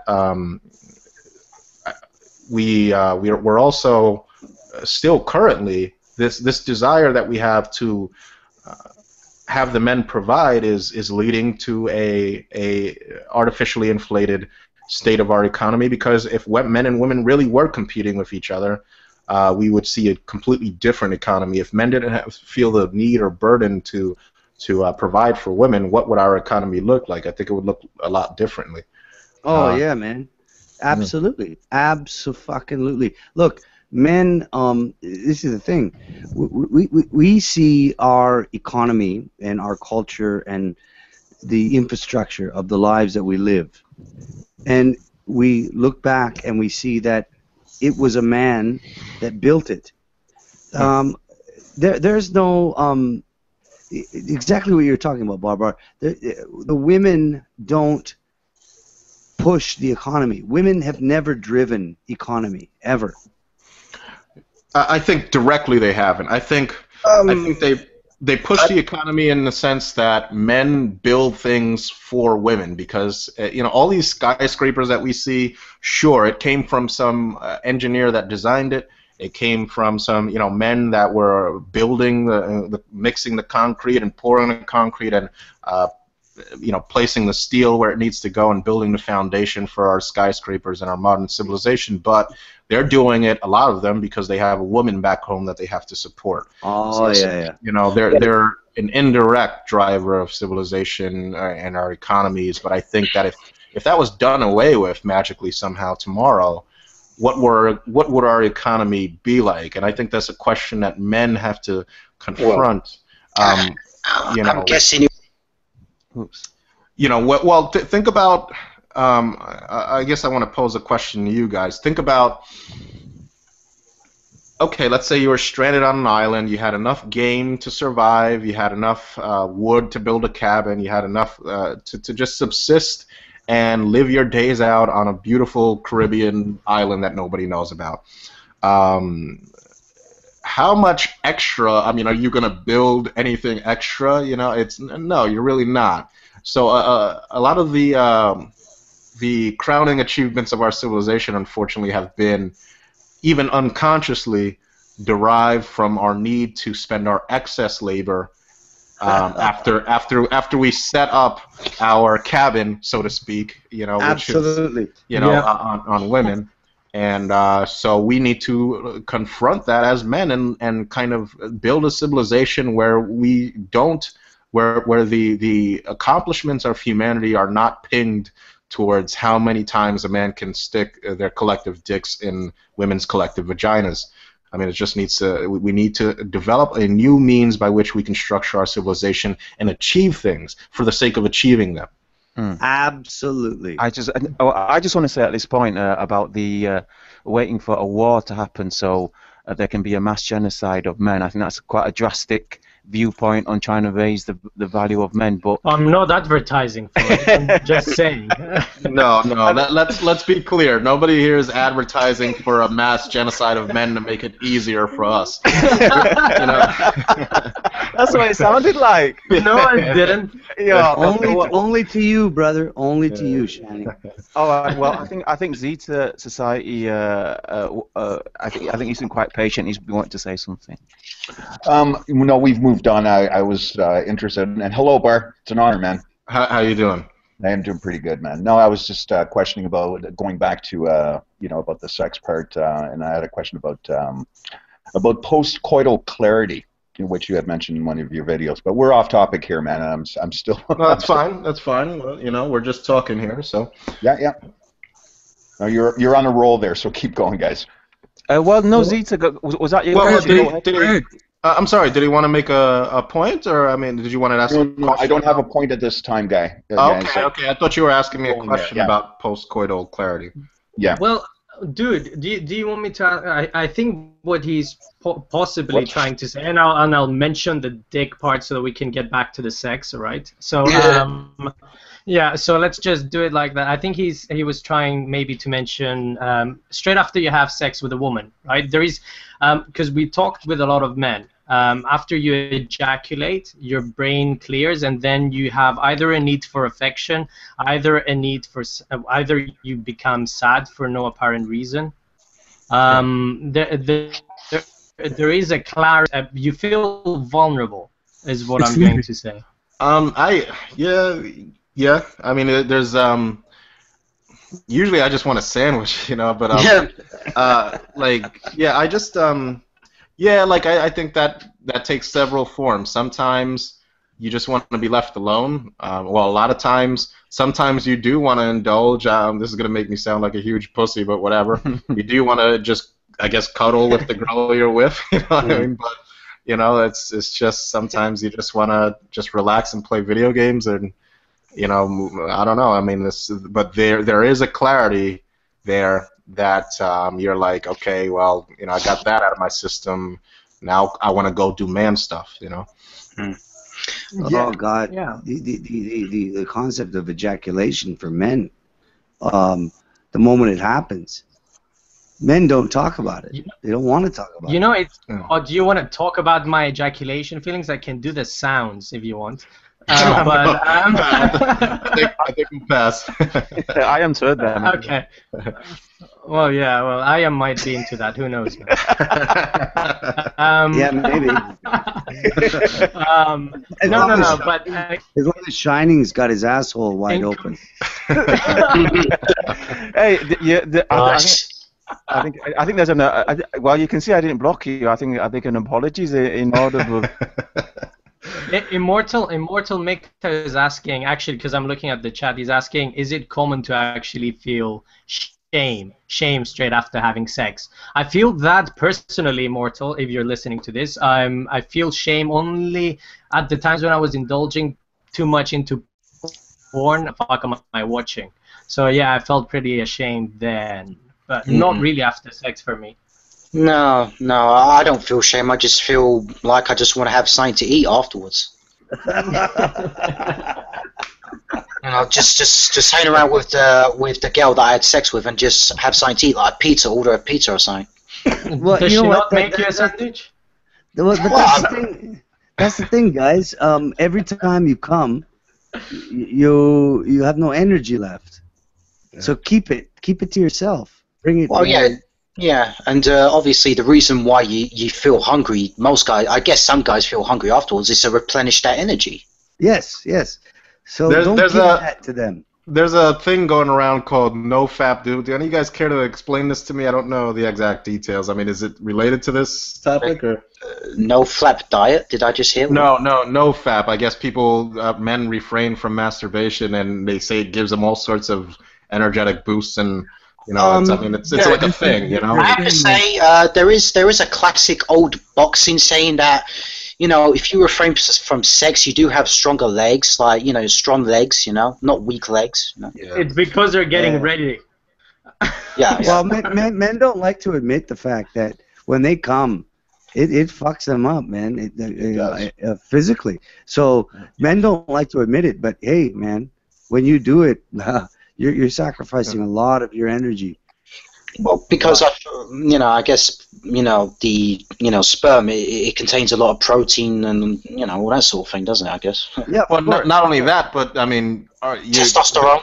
The human body really is achieving a pretty incredible feat in the male orgasm. I mean, it's shooting out things that took probably a lot of energy for your body to produce at a pretty high velocity for the human body. You know, I mean, it's just like, I mean, have you guys ever gotten drunk and projectile vomited? You know, it's the same kind of taxing burden on your butt. You're shooting out this seminal fluid that, it's at a pretty. I mean, I'd love to see the stats on how much acceleration and ground is covered in the average male ejaculation.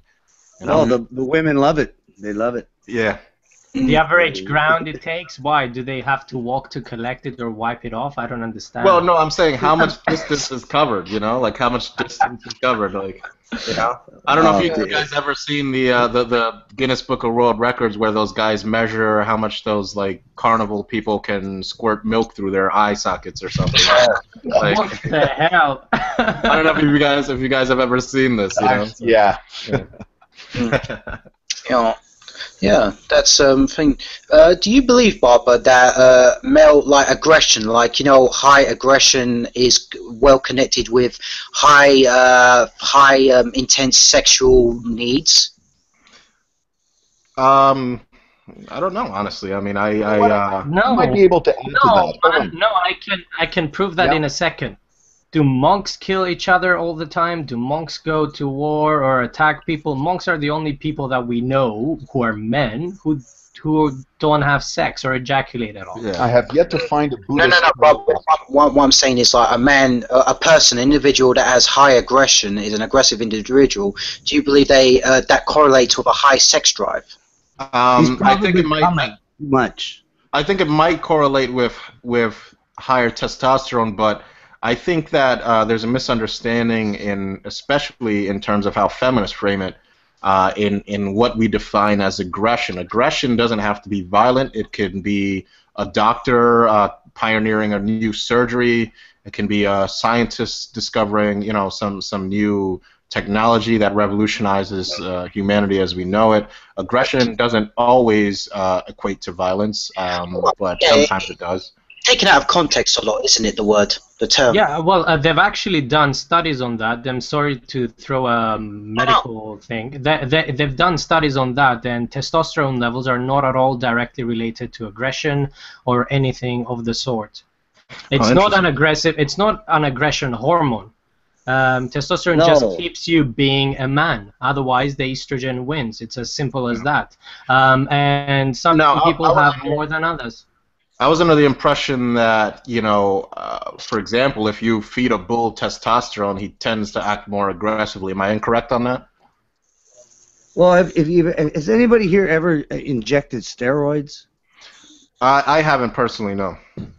All right, now me neither. Me neither. Okay, when you inject steroids, it affects you mentally to a degree where you do become more for lack of a better word, masculine or aggressive. It is this incredible feeling of just wanting to be more aggressive. Testosterone. I mean, are you more aggressive though? I don't, because Niko, I mean have you ever- testosterone. That's what I wanted to address. Testosterone on its own will not make you more aggressive, but testosterone will make your muscles bigger. You might attract more aggression from others. It's one of the hormones that's basically going to take the sugar, going to cause other hormones to get produced in order to make you bigger and stronger. Niko, Maybe make your Niko. voice like Niko's. Okay, wait, Niko. Is steroids the same as testosterone? Yeah, 'Cause I that's don't what know you're that. injecting. Yeah, that's what you're injecting, testosterone. Yeah, because I've done it, man, and it makes I've felt the experience of it, and as soon as you inject it, you feel like you're fucking King Kong, man. But that's because your body. That's what people do not understand, right? So that's because your body needs a finite amount of testosterone to work. So it's your receptors are only as sensitive to testosterone to a certain extent. So it will get produced and change according to what you need to produce, right? So even if you keep injecting testosterone at a certain point, your body will stop doing anything extra. So when you add too much to what you already have, yeah, but that's like you taking too much of a pill. Yeah. Put it this way. Artificial.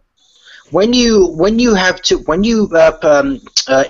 much steroids, artificial steroids in your system, your testicles will end up becoming smaller, and you'll develop breasts in the future. And I believe also that men that have in the past, a lot of athletes tend to use steroids when they're in their younger years. In their older years, they had to go through cycles of testosterone replacement therapy. Really? Yes. Wow. Yes. Because they lose testosterone for using it. I'll tell you something. I had a little experience with injecting testosterone when I was a kid. Sure. But the only breasts that I have are I think it's from beer. I don't think it's from the testosterone. I mean, the way I really try to increase it is to exercise and a good diet. A diet rich in zinc, rich in protein. That's the best way, to be honest with you, I don't know what. To be honest. Well, I was a kid once, and I experimented with that. Ayam, we all make mistakes. It doesn't matter, man. It's cool. Yeah. Well, I still make them. Fuck it. We all make them. We're always going to make mistakes. It's part of being human. Yeah. Yeah. Anyway, let's move away from the bodybuilding shit. By the way, there is ways to counteract the boobies and all those effects. So you just need to take an anastrozole, maybe take some tamoxifen, which is a breast cancer drug, and you can just counteract that effect. Really? I know it. Yes, you can, because it's an anti-estrogen and all these things. So let's just move away from that, and let's just focus on a normal discussion. We're just giving people tips in order how to inject themselves better. Can I reduce my man boobs with those drugs? Yeah, man, of course. Just start exercising and stop drinking beer.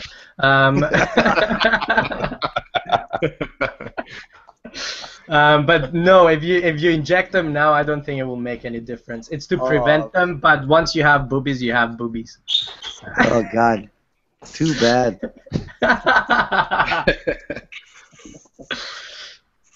All right. Pretty funny. I think I've heard saying that a woman that produces a lot more testosterone ends up being of course. Just start exercising and stop drinking beer. Yeah. What the hell was that? Yeah, that's bizarre. Yeah, I heard that women that produce more testosterone end up being more sexually active. Oh, really? Yeah, apparently.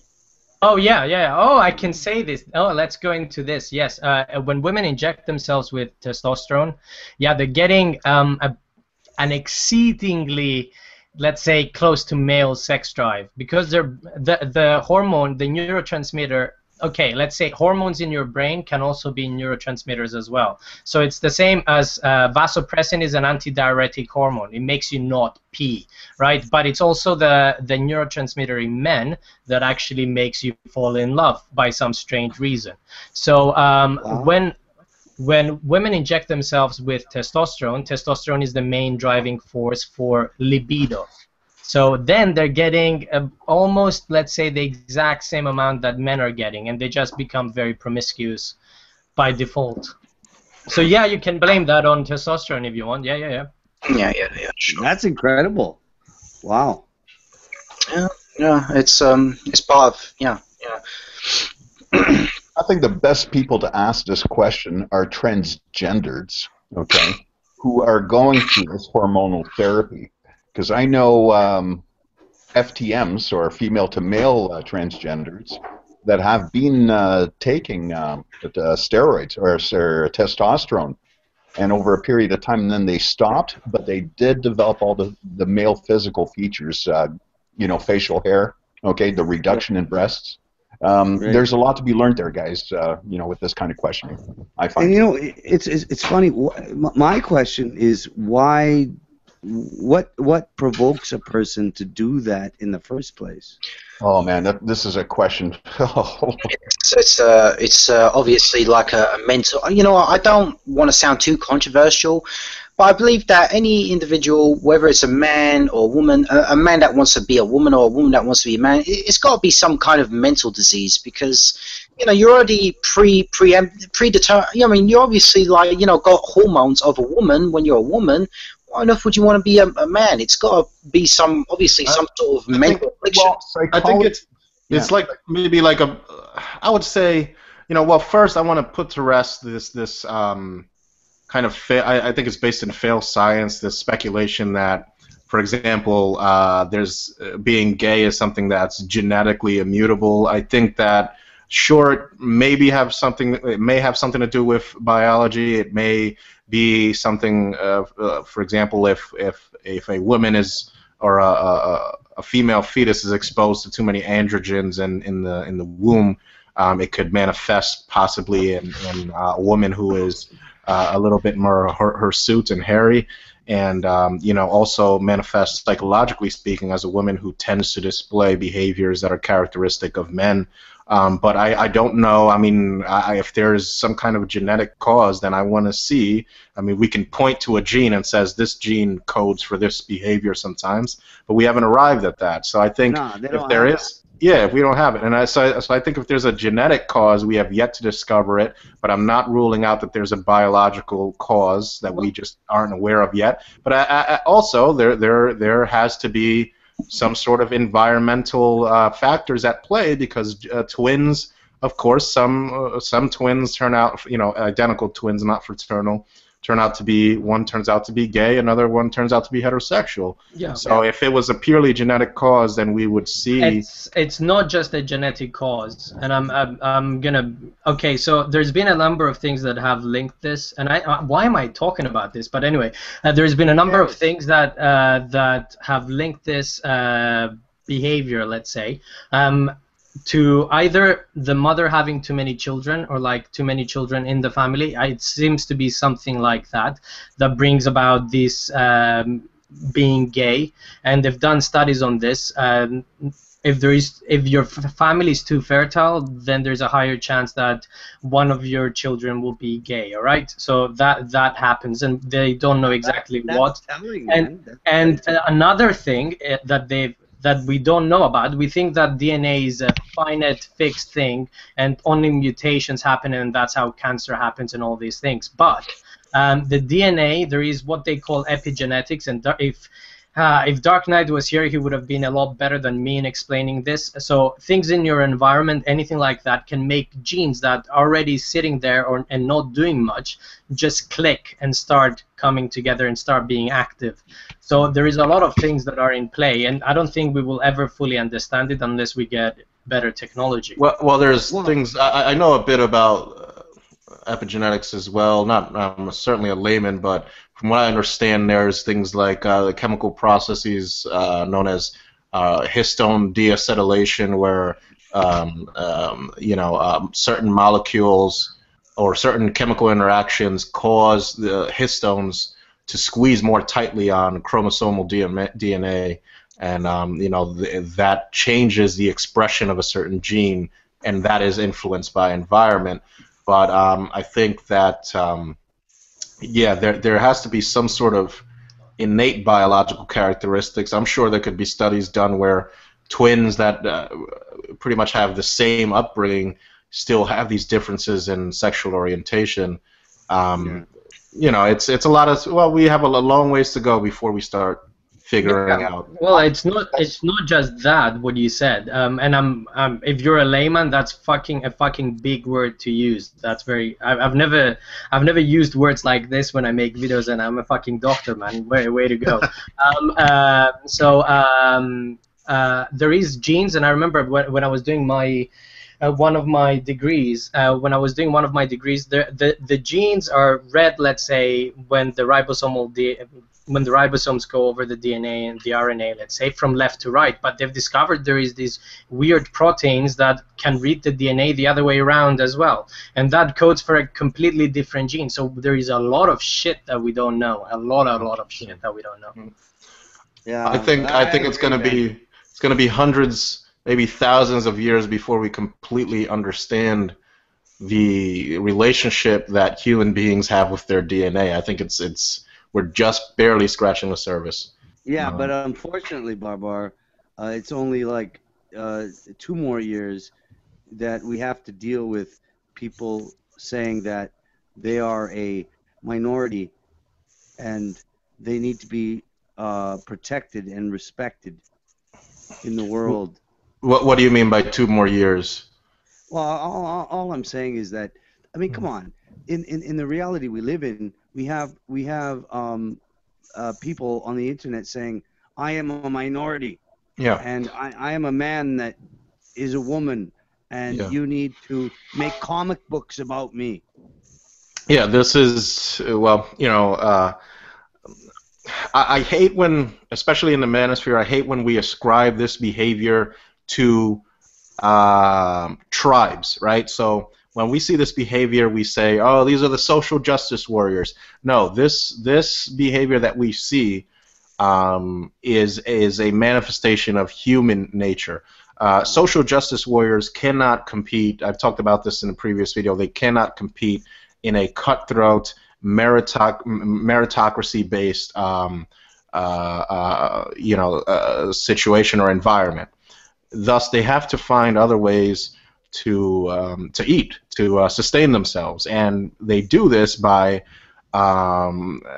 nature of the fact that since they can't compete, they are by default going to be less successful financially, less successful just overall in terms of what defines a successful human being, and so they're going to be in that situation where they can look at the people that kind of surpass them and point and say, look, these people are oppressing me, and they already have that working for them. When you add into the fact that women are doing this, women are just social justice warriors that we call feminists, they have the added benefit of humanity, and specifically men, being more likely to view them as victims.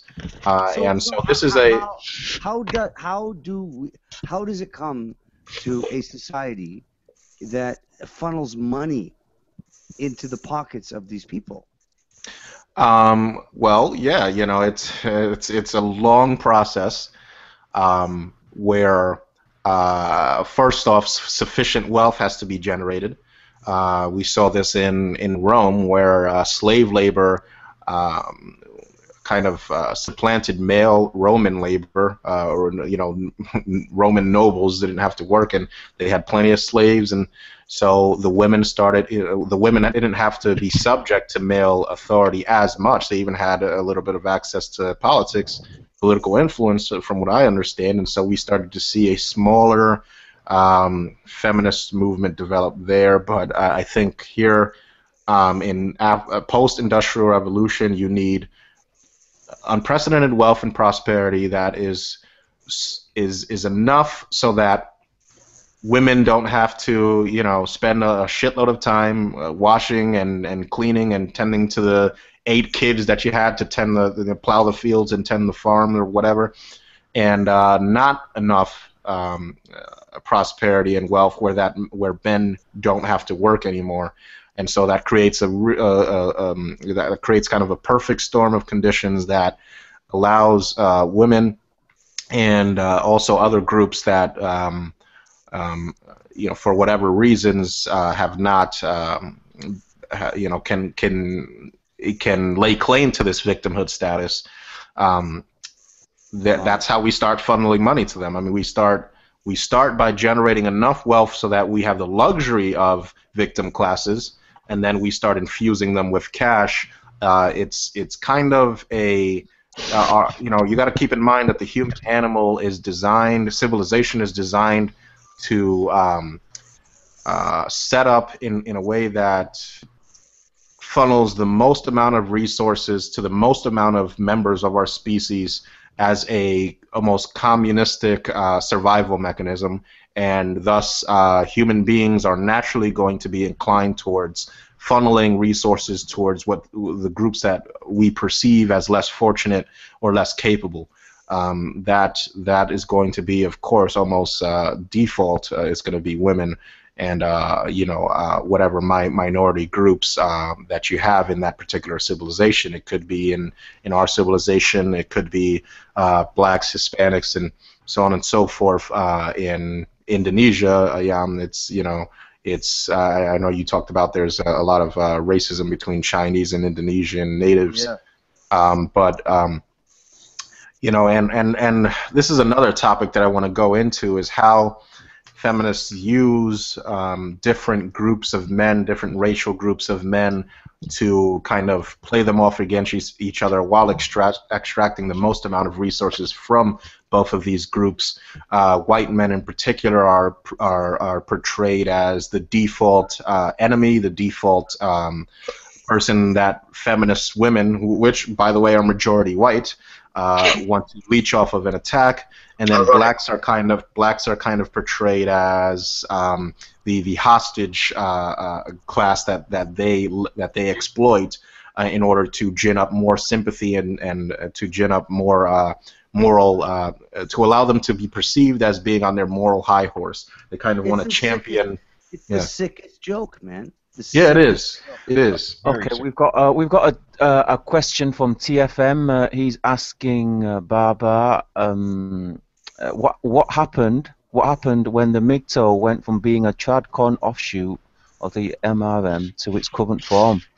He says that Neo Unplugged did a video about the MGTOW manifesto, and he wants kind of a synopsis of how that happened, or. Yeah, he wants. Yeah, well, that's his wording. He says, "What happened when MGTOW went from being a TradCon offshoot to the of the MRM to its current form?" So he's asking what was the transition? It seems. I think this is just my perception of it. I noticed that started to happen when the what's the word I'm looking for? The watershed moment. Of when MGTOW started to point the finger away from feminism, not completely away from feminism, but away from feminism and onto anthropological human origins, men and women. That's when it started, because that opened up the floodgates for an analysis of traditional gender roles, an analysis of men and an analysis of women. And that hadn't, at that point, that venue hadn't been explored yet in the manosphere, and it's been in a period of intellectual warfare ever since because of that transition. That's what has gotten us to arrive at the point we're at now, and that's what's going to, I think, spell out the future for MGTOW. Okay, we've got another question from Captain Nemo. He's saying a lot of women engage in interracial relationships to get a higher degree of privilege in other racial groups. Yeah, that's true. Yes, it is true. There's a very very subtle and nuanced dynamic that takes place between the women and men of a specific race. This applies to every race. This is cross-cultural and cross-racial and cross-ethnic. Wherever you go, this dynamic is taking place, and it is a dynamic that allows men of other races to be perceived on some level as more exotic, and this happens with men towards women as well. We've seen with white folks, for example, we've seen with white folks, for example, yellow fever, right? We've seen with some white women, that they tend to fetishize black men. And of course, this is going to hurt a lot of feelings, but I don't give a shit. Get over it. This is for example, I can say with, again, no kind of bravado or bragging whatsoever that the women from my home country, Dominican Republic, are very beautiful, and they are prized by a lot of white men and a lot of black men, and I'm not all butthurt over it. So, if you guys, for the people listening, if you have some kind of imperative to uphold white or African genetics, get the fuck over it. This happens. I haven't take that country. I'm noting that down. Yeah. Yeah. Well, yes, there are certain Puerto Rico, Cuba, Dominican. Puerto Ricans, they got bit massive asses. Yeah. Yes. In a nutshell, yes.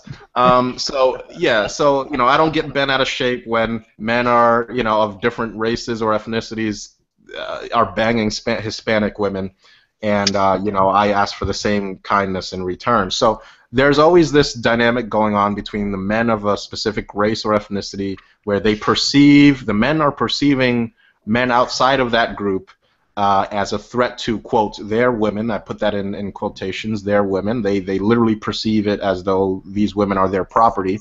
And in a reproductive sense, I guess they are. They're their reproductive capital and wealth. I don't know, but you are right, man. Yeah. Keep going. I think I believe. Go ahead.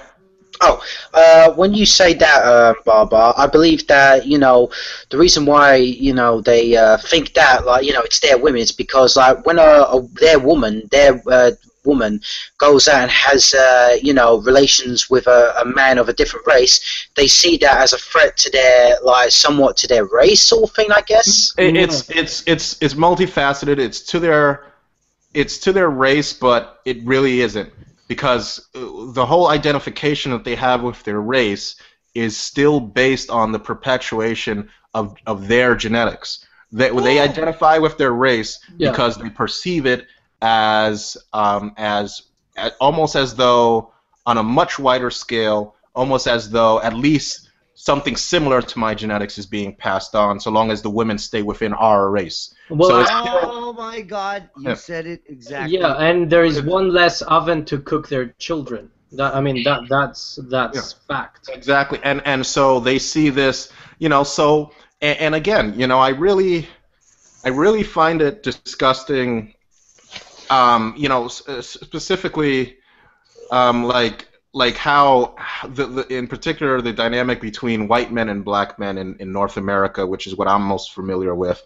I've had white men attack me because I've dated white women, and vice versa because I've dated black women. Black men, they really see women as their property, and that stems again from male mother need and a man's desire to exclude other men from reproductive capital, which is women. I mean, they just don't. They don't want to see men that they perceive as different than them, as having access to their women, and when they do gain access, they hate those men. I mean, they literally hate them. Unbelievable, man. They don't just hate them; they want to kill them. Yes, absolutely. They want to literally murder them. Yes, I mean, they don't come out and say it, and sometimes men are smart enough to just say, like, if I get cheated on tomorrow, I congratulate the man. I'm like, thank you for exposing my girlfriend as a fucking lying slut, and I would just go on with my life because he proved to me that this woman wasn't faithful to me, right? He proved that to me. He did me a favor. He made me dodge a bullet. But that unfortunately is not the case the vast majority of times. Instead, they will choose to attack the man.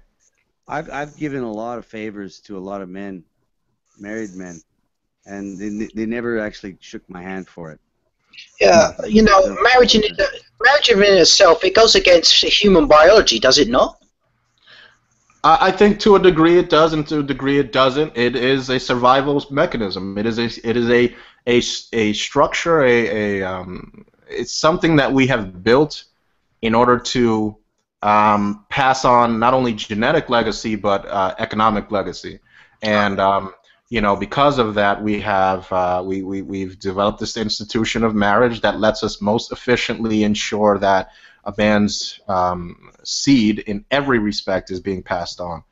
Okay. You're right. So, Right, man. So when marriage does become, like, you know, a thing of the past, what's going to happen to, like, you know, the relations between men and women? It's not going to be as stable, will it?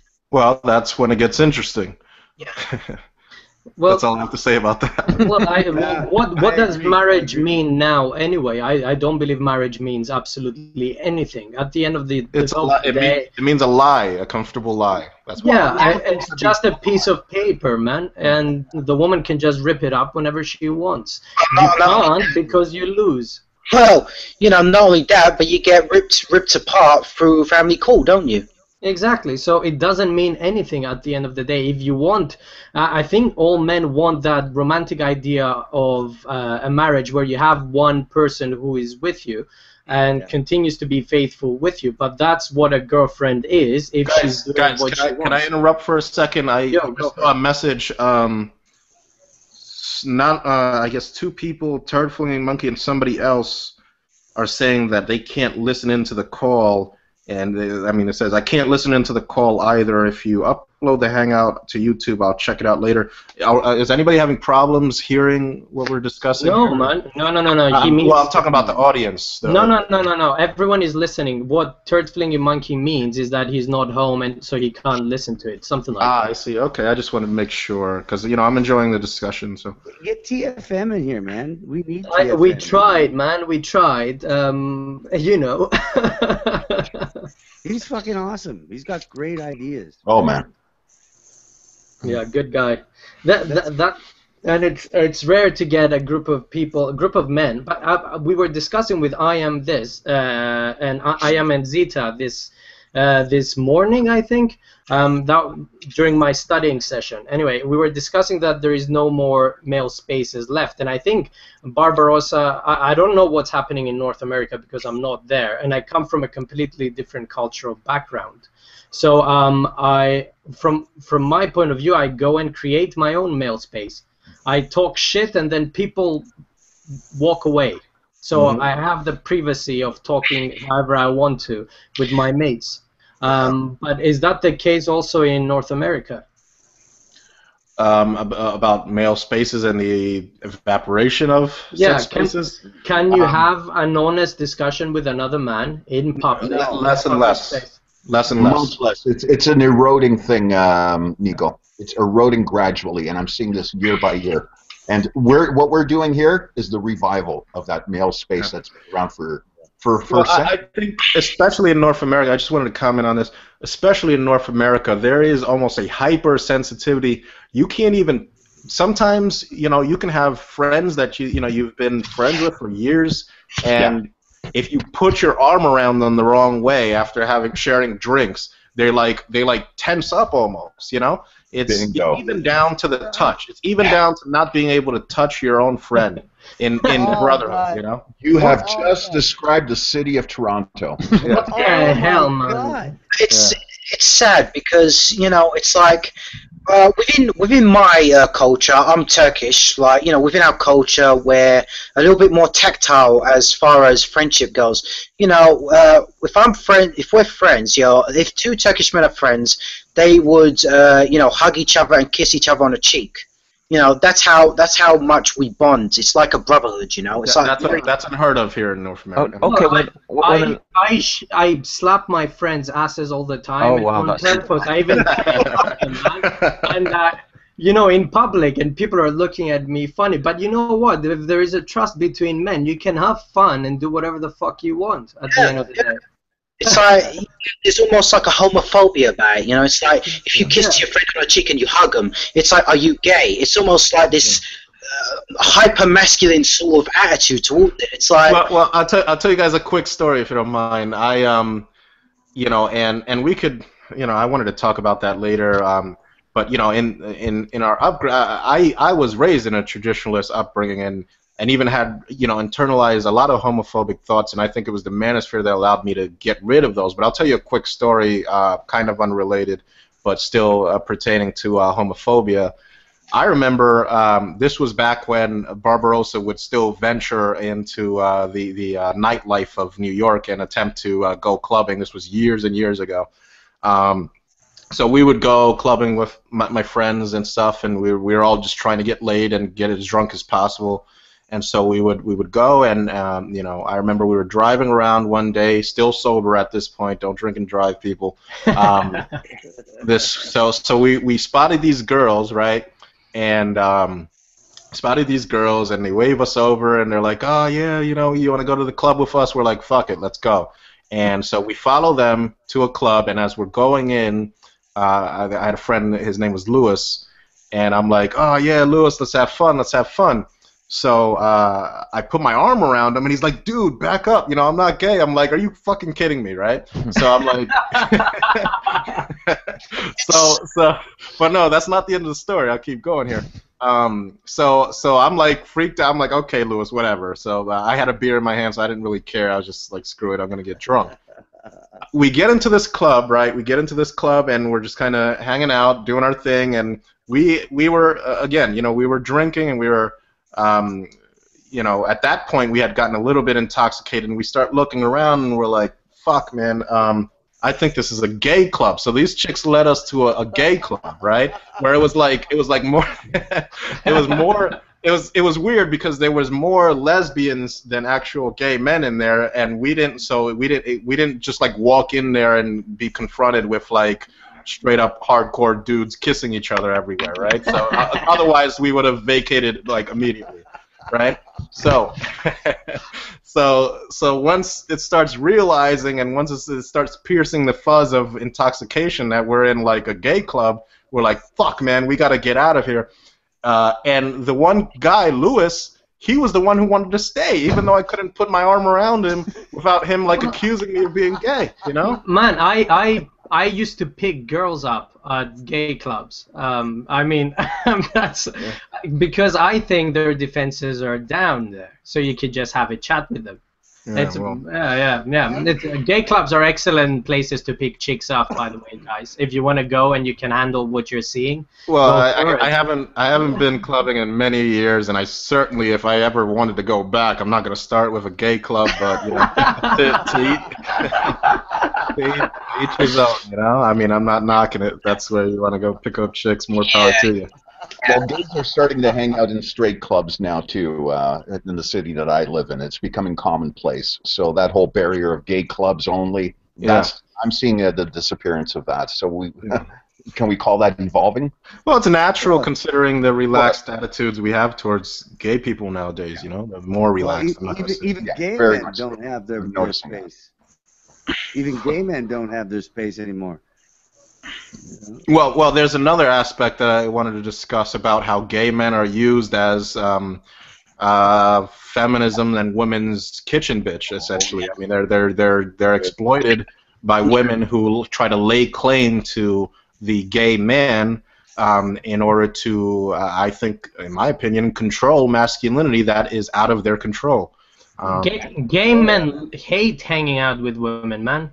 I know that every woman has a gay friend that, you know, they talk fashion and shit like that, but personally speaking, the gay men that I hang out with, they prefer to hang out with men with heterosexual men themselves, and you can have a joke with them. I think we're seeing now we're seeing the rise of the masculine gay man, so to speak. I mean, they're kind of rejecting this trope that has been ginned up about them pretty much by women and by feminists and by liberal-minded folks that portrays men as a fashion accessory.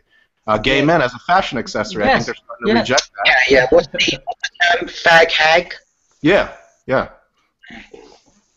I think they're starting to reject that, and they're starting to see that, and they're starting to embrace their masculinity. I think when I got into the manosphere, again, you know, I came from a traditional background, and I had problems with accepting gay men, and it was probably, yeah, I mean, I'll admit it, probably homophobic myself. It wasn't until I started kind of associating with gay men in the manosphere that I saw, well, you know, maybe some of these guys are on our side. Yeah. Maybe they don't. You know, maybe they don't hate men, and maybe they don't hate heterosexual masculinity like we've been led to believe. Yeah. I remember I was working in a manufacturing plant. I have a long history of manufacturing, and there was this one gay man there that was just like insistent on rooting out heterosexual masculinity and any expression of it in the workplace and demonizing it and snitching to human resources about it. And that's where, you know, seeing things like that, even though it's stereotypical and I admit it's stereotypical, allowed me to form these kind of unfair opinions of gay masculinity and to perceive it almost as an enemy to me as a heterosexual man. But you know, I'm thankful to the manosphere for allowing me to kind of see it from a different perspective, and you know, get past that. Well, there's this transgender Crossways who's been trying to weigh in on our conversations, and I mean, I'm still checking it out. I've passed this on to Niko there too as well. Crossways. Yeah, man, I've seen it. Is trying to weigh in. Very good. Perspective. Sorry, go ahead, Niko. Yeah, I just want to say, Barbara, have you ever read any books like the classic book called The Manipulated Man? Oh, yes. I've talked at length about The Manipulated Man. It's an amazing book. Yeah. It's an amazing book, yeah. I'm currently reading that right now, so yeah. Oh, enjoy. It's going to be great. It's going to be buckle in. Yeah. I also recommend the interview she had with that German. Yeah. Very good. If you can turn on the subtitles, interesting interview there, man. Now, I want to briefly comment on that interview. I don't know how many of you guys have seen it, but maybe you know, maybe you guys experienced the same thoughts that I did when I was watching it. I do not find Esther Villar particularly attractive, but the way she was carrying herself, the way she was behaving, the way she was arguing her points, and still maintaining an air of femininity was pretty alluring, if you ask me. I mean, I don't know if you guys saw that as well. I saw that. No, I noticed that. She's very feminine indeed. Sure. Yeah, indeed. And that goes to the next question that comes naturally. Women in the male space. Women in our MGTOW hangouts and all these things.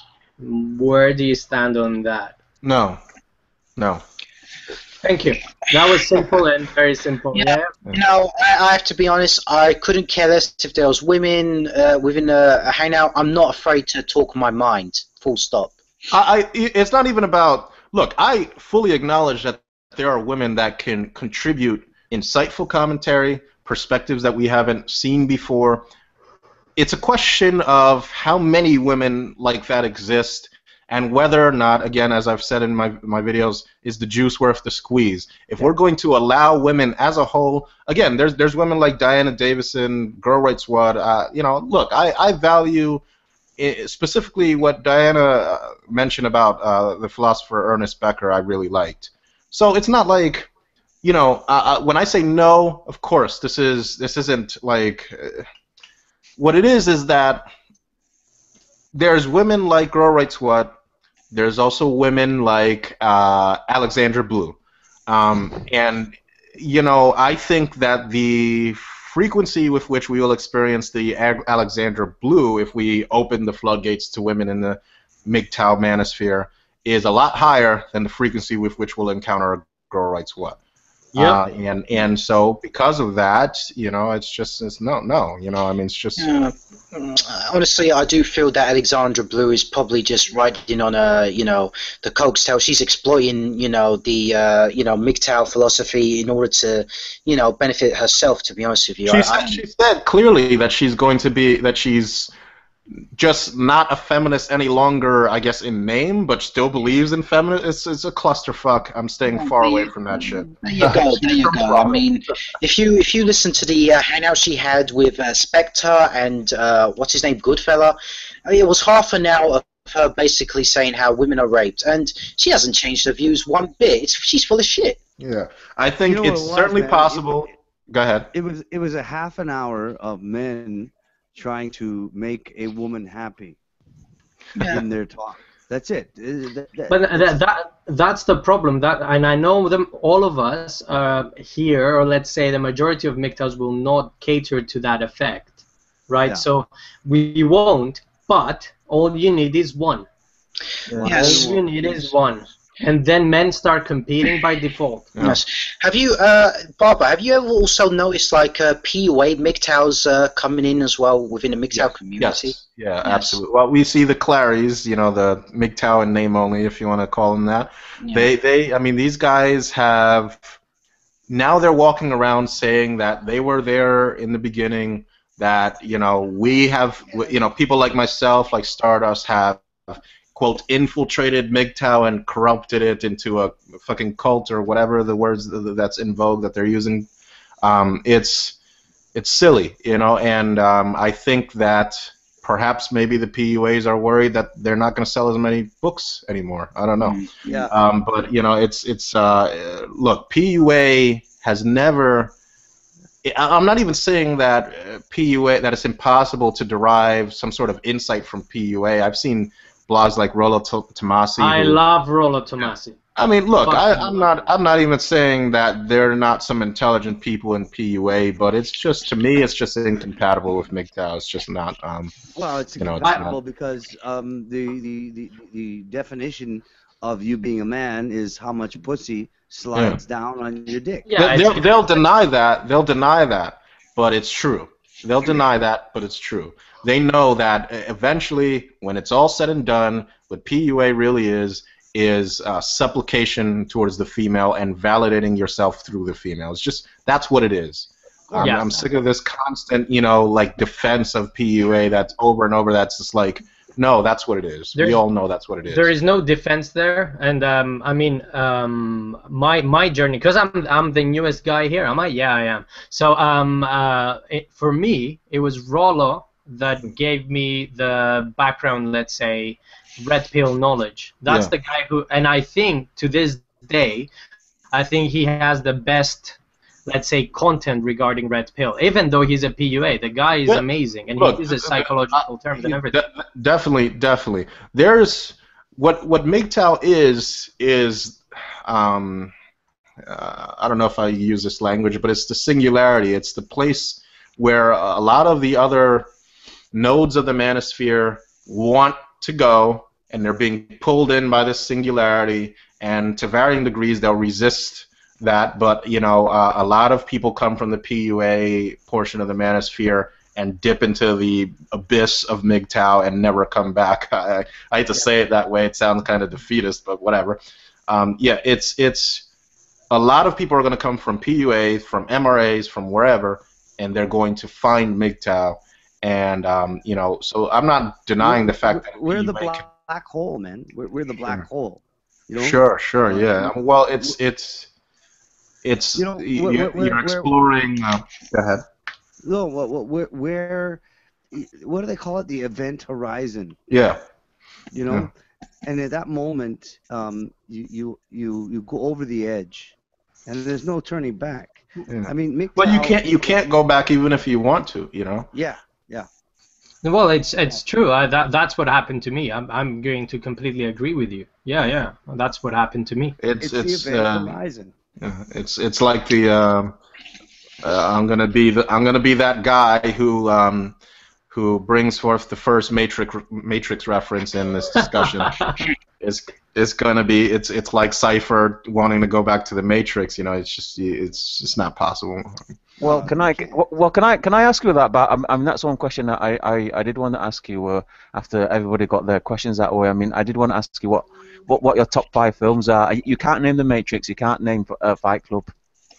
Enter the Void is probably my favorite film, Enter the Void. That is a film that revolves around the psychedelic hallucinogen DMT, dimethyltryptamine. Tryptamine. This is a man who, I don't want to spoil it, but he's living in Tokyo, and he's consuming this substance DMT, and he goes to purchase more because his stash has run out, and in the process, he is busted by Japanese federal agents, and he resists arrest, and he tries to flush the evidence down, and he says he has a gun to kind of scare them off. Ends up getting shot and killed, and that's where the movie begins. And the rest is his foray into the afterlife, if you will. I think that sounds like Limitless. Yes. Limitless. It's similar to Limitless. Similar and different. There's aspects that are similar and different. I'll just leave it at that. And apparently, I don't know the exact validity of this claim, but apparently, when you die, and as well as when you're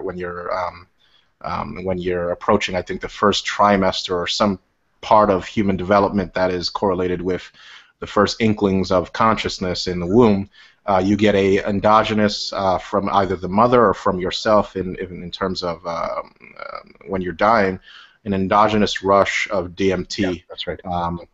And there's just a lot of really interesting stuff going on around that, and hallucinogens, and alternate modes of perception. That is probably my favorite movie of all time. Have you seen The Prestige? Sounds familiar. I don't. About the two magicians. Yes, I have. I have seen that. It's got Nikolai Tesla played by I've seen Dave that. Bauer. Yep. Very good movie. You've got to be looking forward to the new Mad Max film. Oh yeah. And the new Terminator is looking good as well. It's an alternate timeline. Yeah, Terminator, not too big of a fan, but I did like it. But Mad Max, very excited about that. Oh God, Mad Max! Are you kidding me? That's fucking incredible. Incredible cinematic history, right there. But is this gonna be good? I don't know, man. Yeah, it's a possibility that it could flop, but I'm such a fan of Mad Max that I'm willing to allow myself to get excited over it.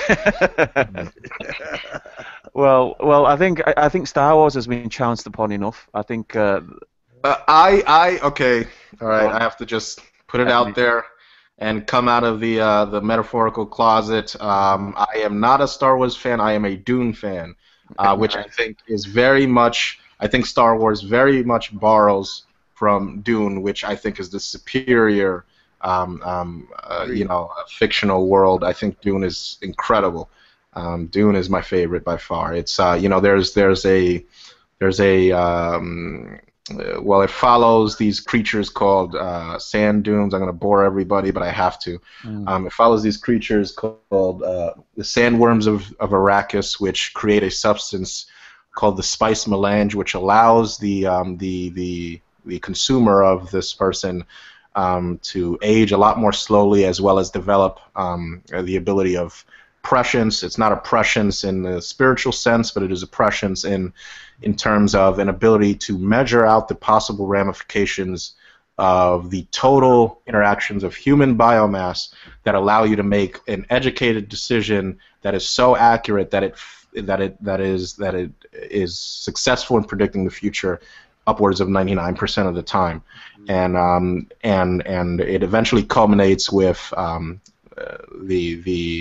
one of the characters, one of the protagonists, merging with one of these sand dune creatures, and this is the inspiration for Jabba the Hutt in Star Wars. It's ripped off pretty much exactly.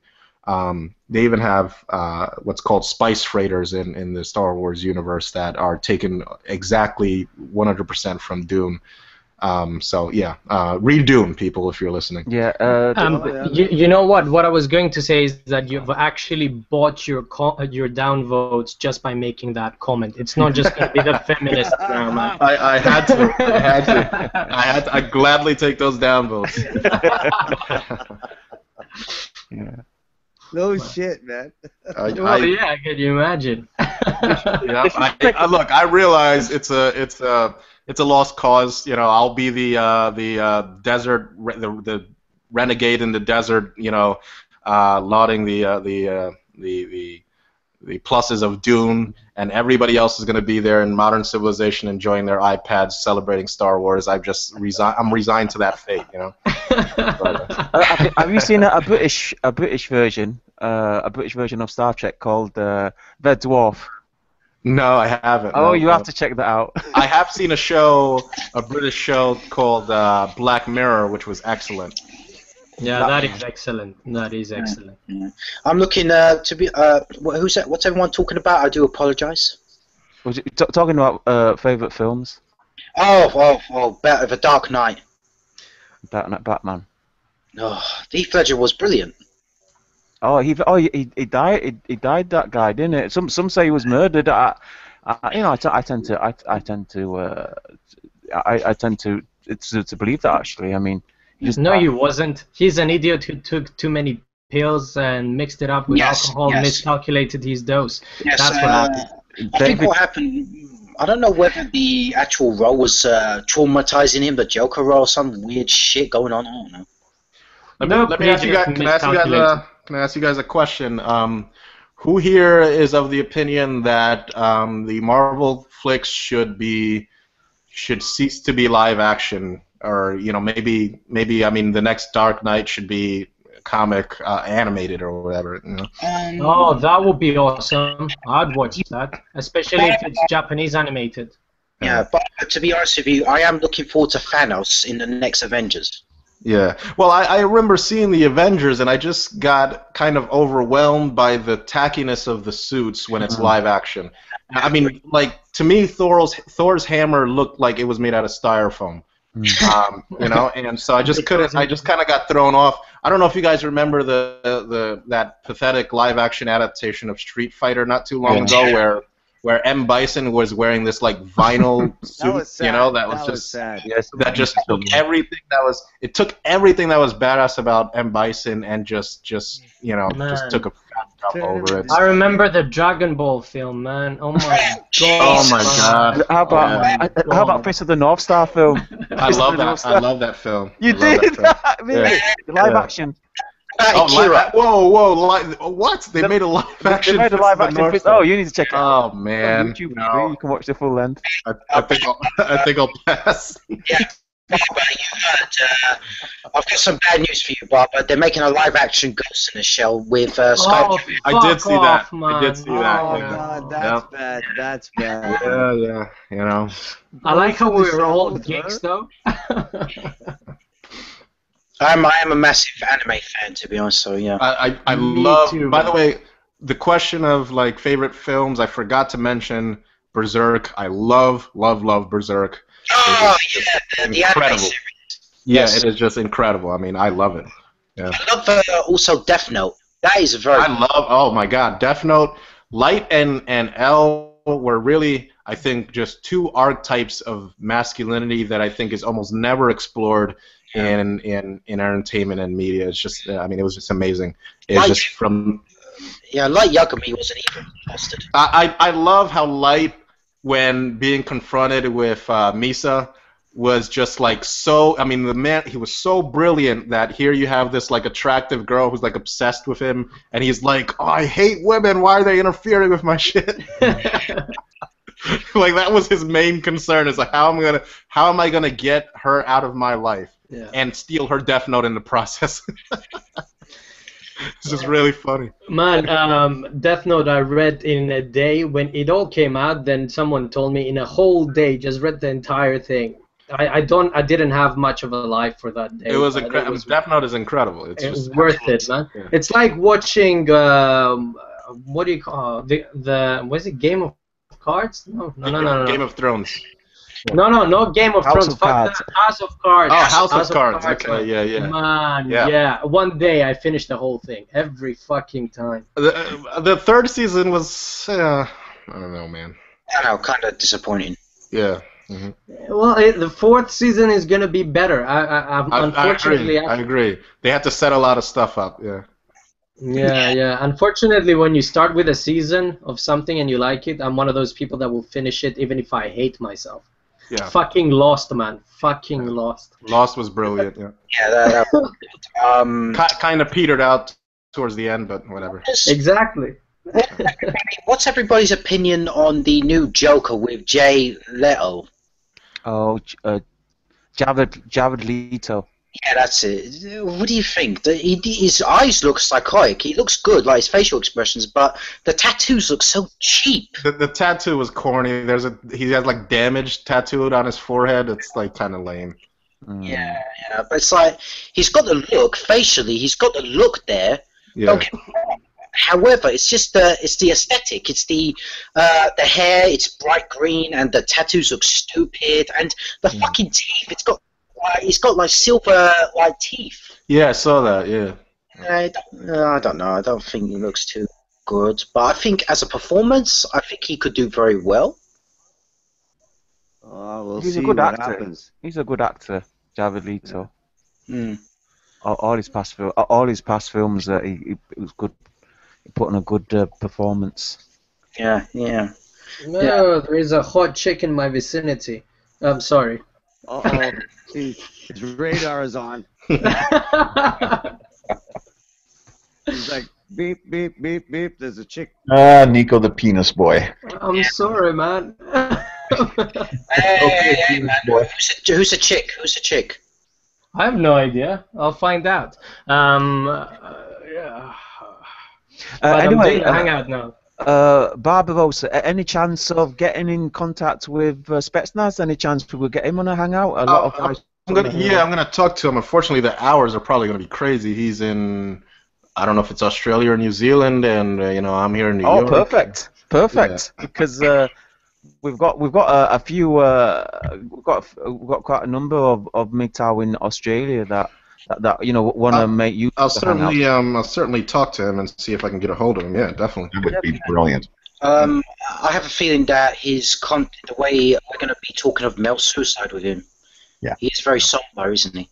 Well, that's one of the big issues of the MGTOW community. It is about absolutely male depression, male psychology. I think a lot of guys, the reason why they like his videos is the fact that he pretty much articulates what they're thinking and feeling. I think think that they'd like to hear, maybe some interaction, a conversation with him. I think that would be a good hangout.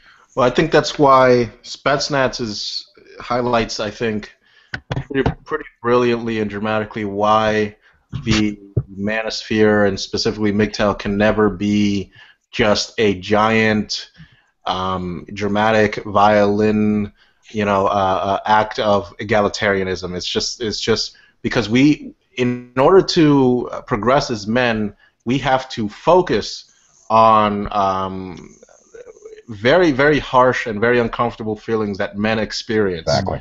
And we can't be taxed with the burden of having to accommodate everything under the guise of the egalitarian umbrella and still accomplish that goal. We just can't do it. I think what MGTOW needs to achieve is to redefine, not redefine, because we just need to acquire the old term of masculinity. What masculinity actually means, not just a top boy thing. I think we need to understand that it's a constant evolving thing that we need to be cognizant of. Yeah. I think that's where because if we're too kind of fond of the old days, the old way men used to relate to each other, there's nothing left for anything new. And if we're too if we want to fly away at light speed from the old definitions of masculinity, I think we'll forget a lot of the good things. So it's a balance. Yeah. Well, it's emotions. Sorry, Turkman, go for it, man. Yeah. Well, look, if you ask me, I feel that masculinity, what defines masculinity for me is, kindness, compassion, strength, humility. What's the other term as well? Temperance, composure. Yes, yes, and also, you know, selflessness. Yes. And oh God, I forget. I kind of have a more simplified definition that encompasses a lot of that you just mentioned, and I just think it's becoming in tune with reality and the universe. I mean, it really is just trying and attempting to develop the closest grasp of reality that you can, and everything else that you just mentioned, I think, follows from that. Yeah, isn't that what men do? It's multifaceted, guys. No, it isn't. No, it isn't. That's not what men do, man. That's why I made so many videos addressing that we need. And Barbarossa said, "Shed your ego as well, man." I think we're not in tune of what masculinity needs to be. We just have a lot of added shit that are not our own. 1 second, guys. I have a 1 second, guys. Yeah. Yeah. I believe altruism as well is one of the character traits of a male as well. Like, you know. I completely agree, man. But we have many traits, guys. We are a multifaceted being, okay? And the thing is we've been hampered, you know, for several generations here, man. You know, and now we're learning how to get into this language. Guys, right? my dad just arrived to visit, so I'm going to have to cut our discussion short. No problem. Thank you, right, thank you very much, Barbarossa. Thank you, It was a pleasure. Very good talking to you. It's a pleasure. See you, brother. Thank you. Bye-bye. Good. Dale un beso a Rudy, su abrazo y un beso. Dale un Does he beso know a we Rudy, can su hear him? abrazo. Yes, I can. Tengo que ver ese abrazo. Yeah, he's good. There we go. Oh, they were speaking in Spanish, all right. Yeah. So what I was going to say is, just moving on from that point, is we need to redefine. I don't know. I think every man has his own definition of what masculinity is. I personally believe every man is a man if he has a dick and balls, right? So if you're able to shed all the things that are foreign to you and then redefine yourself, your new self, into some self, you will find in yourself the compassion, the understanding, everything that you need to find without even searching for these things to put on yourself. Everything will just flow naturally. And it's been happening to me in that continuous process of doing things. That's the beauty of men. What you're saying right there. That is the beauty of men. All men can do that, in my opinion. They love it. I completely agree. I second that motion, big time. Men love the challenge of trying to understand. Well, you know, this is the thing, Ayam. We are hardwired to be competitive. Biologically speaking, we're hardwired to be a competitive gender, while women are not as competitive. No. So, but being competitive with one another does not mean you hate each other. No. Of course. And No, it's actually for me personally, because I'm an ultra competitive guy. I am. I was. Let me give you an example. When two guys go into a cage, look, mixed martial arts, right? Now it's violent by nature. It's a fight, you know. Yep. Right. I'm with you on that one. After they have a violent fight, there's blood everywhere. One guy, you know, wins, so they choke the other guy out with a rear naked choke. There's a huge amount of respect afterwards. Yeah.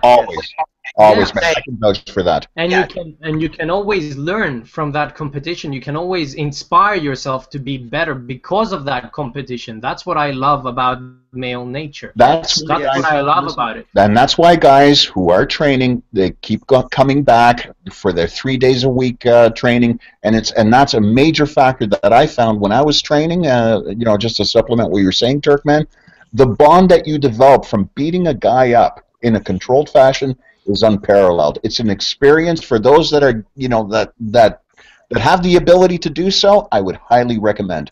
The bond, phenomenal. You're right, Zeta. Zeta, you're absolutely right. You gain compassion. Oh, it opens up doors. If you know, it's unbelievable the awakening power of committing violence onto another man, okay? But in a controlled fashion. No, hear me out, guys, okay? Yeah, I agree. Turkman, I think you understand this because you spar, right?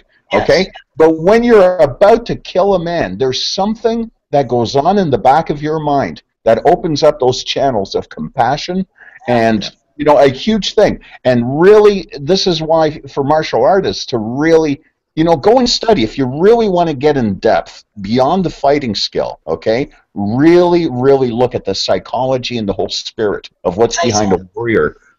I'll tell you one thing. Look, the reason why we're told, when we train very hard and we learn techniques like in Brazilian Jiu-Jitsu, we'll learn how to do back control, like control the back, mount position, how to do a triangle choke or rear naked choke or whatever. Our teacher will always say, like, always try to control yourself in a fight because these are deadly. You know, these are you know, the rear naked choke especially. I mean, it's a deadly. These are devastating, you know, techniques, and you could hurt someone badly. You know? can kill someone. You can actually kill. Oh, it will. Within 3 minutes in a rear naked choke, you do it properly. Okay, you're cutting all the oxygen going to the brain. Man, that guy is out within 3 minutes. Death within 4. Yeah. Yeah. So you know, and you know what? There's a sense of brotherhood. You know, the sense of brotherly love when you're, you know, wrestling and you're grappling with your partner. You know, and it's like afterwards, even if we hurt each other a little bit, we hug each other and say that was a good sparring session, man. Guys, you got to watch. There's this YouTube video with Lito. The Brazilian guy. He's half Japanese. The respect he shows to his training partner after he choked him out or knocked him out. That was a full-fledged knockout. I mean, guys, check out his body language. I'm gonna look that up. That video. It's just phenomenal to see that kind of a bond and that kind of sportsmanship. It's amazing. It's beautiful. Yeah, and it's inbred in all of us, man. Even when I was training with some of the guys there, and it was just like old school, just go for it. I was coming home, man, I was the happiest I've ever been, and I was just coming home with just like blood-covered teeth, everything just ripped up, and I was loving it, man. And the respect, the bond that you form with those guys just goes forever, and you never lose it. Yes, it's incredible, man. It's absolutely incredible, and that's why I love this. Yeah. And this is what we were talking about too, Ayam. Okay, yesterday about I was mentioning how important it is for boys. You know how they're demonizing everything now in recess for boys, right? One of the things that's absolutely necessary for boys to learn civility is rough and tumble play. Okay, and this is a known fact throughout many civilizations. You know, historically. Rough and tumble play civilizes boys. In fact, Dr. Jordan Peterson, a psychology that appeared on The Point, I think it is, he made that statement very clear. This is something that's eroding, okay, in boys' lives. They need it badly, man. And nowadays, they want boys to not do that anymore. It's destroying them, man. It really is. You know, that whole feminization process. They're feminizing, and they're taking them away from their true identity. When it comes to a male's true identity, guys, this is the platform here with MGTOW. What we're trying to do is to allow the full spectrum of masculine growth within the individual. And also, you got to understand also, is like, women do find a man that is not violent, but, you know, can take care of himself, that has a primitive tendency of violence. Women do find that attractive also. So I think that's the cue. I think that's the the cue at the back of people's minds from the lizard thing that we talked about earlier, right? You know, but the human mind is so complex, guys. We have to weigh things out. We think 60 to 70,000 thoughts per day, okay? And we have to master. Pretty much, we have to feel we have different centers in our brains. We've got a center for depression. We've got an anger center. We've got a pleasure center, okay? And we have to weigh these things out within the 60,000 thoughts that we're going to experience in a day. We have to make judgment calls. Fuck, should I blast that guy because he crossed me or something like that? Or should I just let it? We have to make these, and sometimes we're making these decisions in a split second, okay? So, yeah, we're complex, man. In that regard, we are. I mean, as an animal, we are the most complex species on planet Earth, bar none. Yeah. You know, we can learn a lot from cetaceans, man. From dolphins. Wow. That's where we need Dark Knight in on that conversation. Well, I like the fact that men, we get criticized. Guys, sorry. Gay.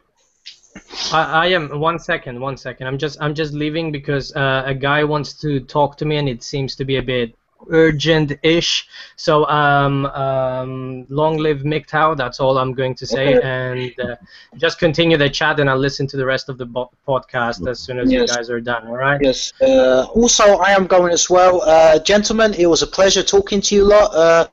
Take care of yourselves, yeah? Okay. Good talking to you, Kurtman. Thanks, buddy.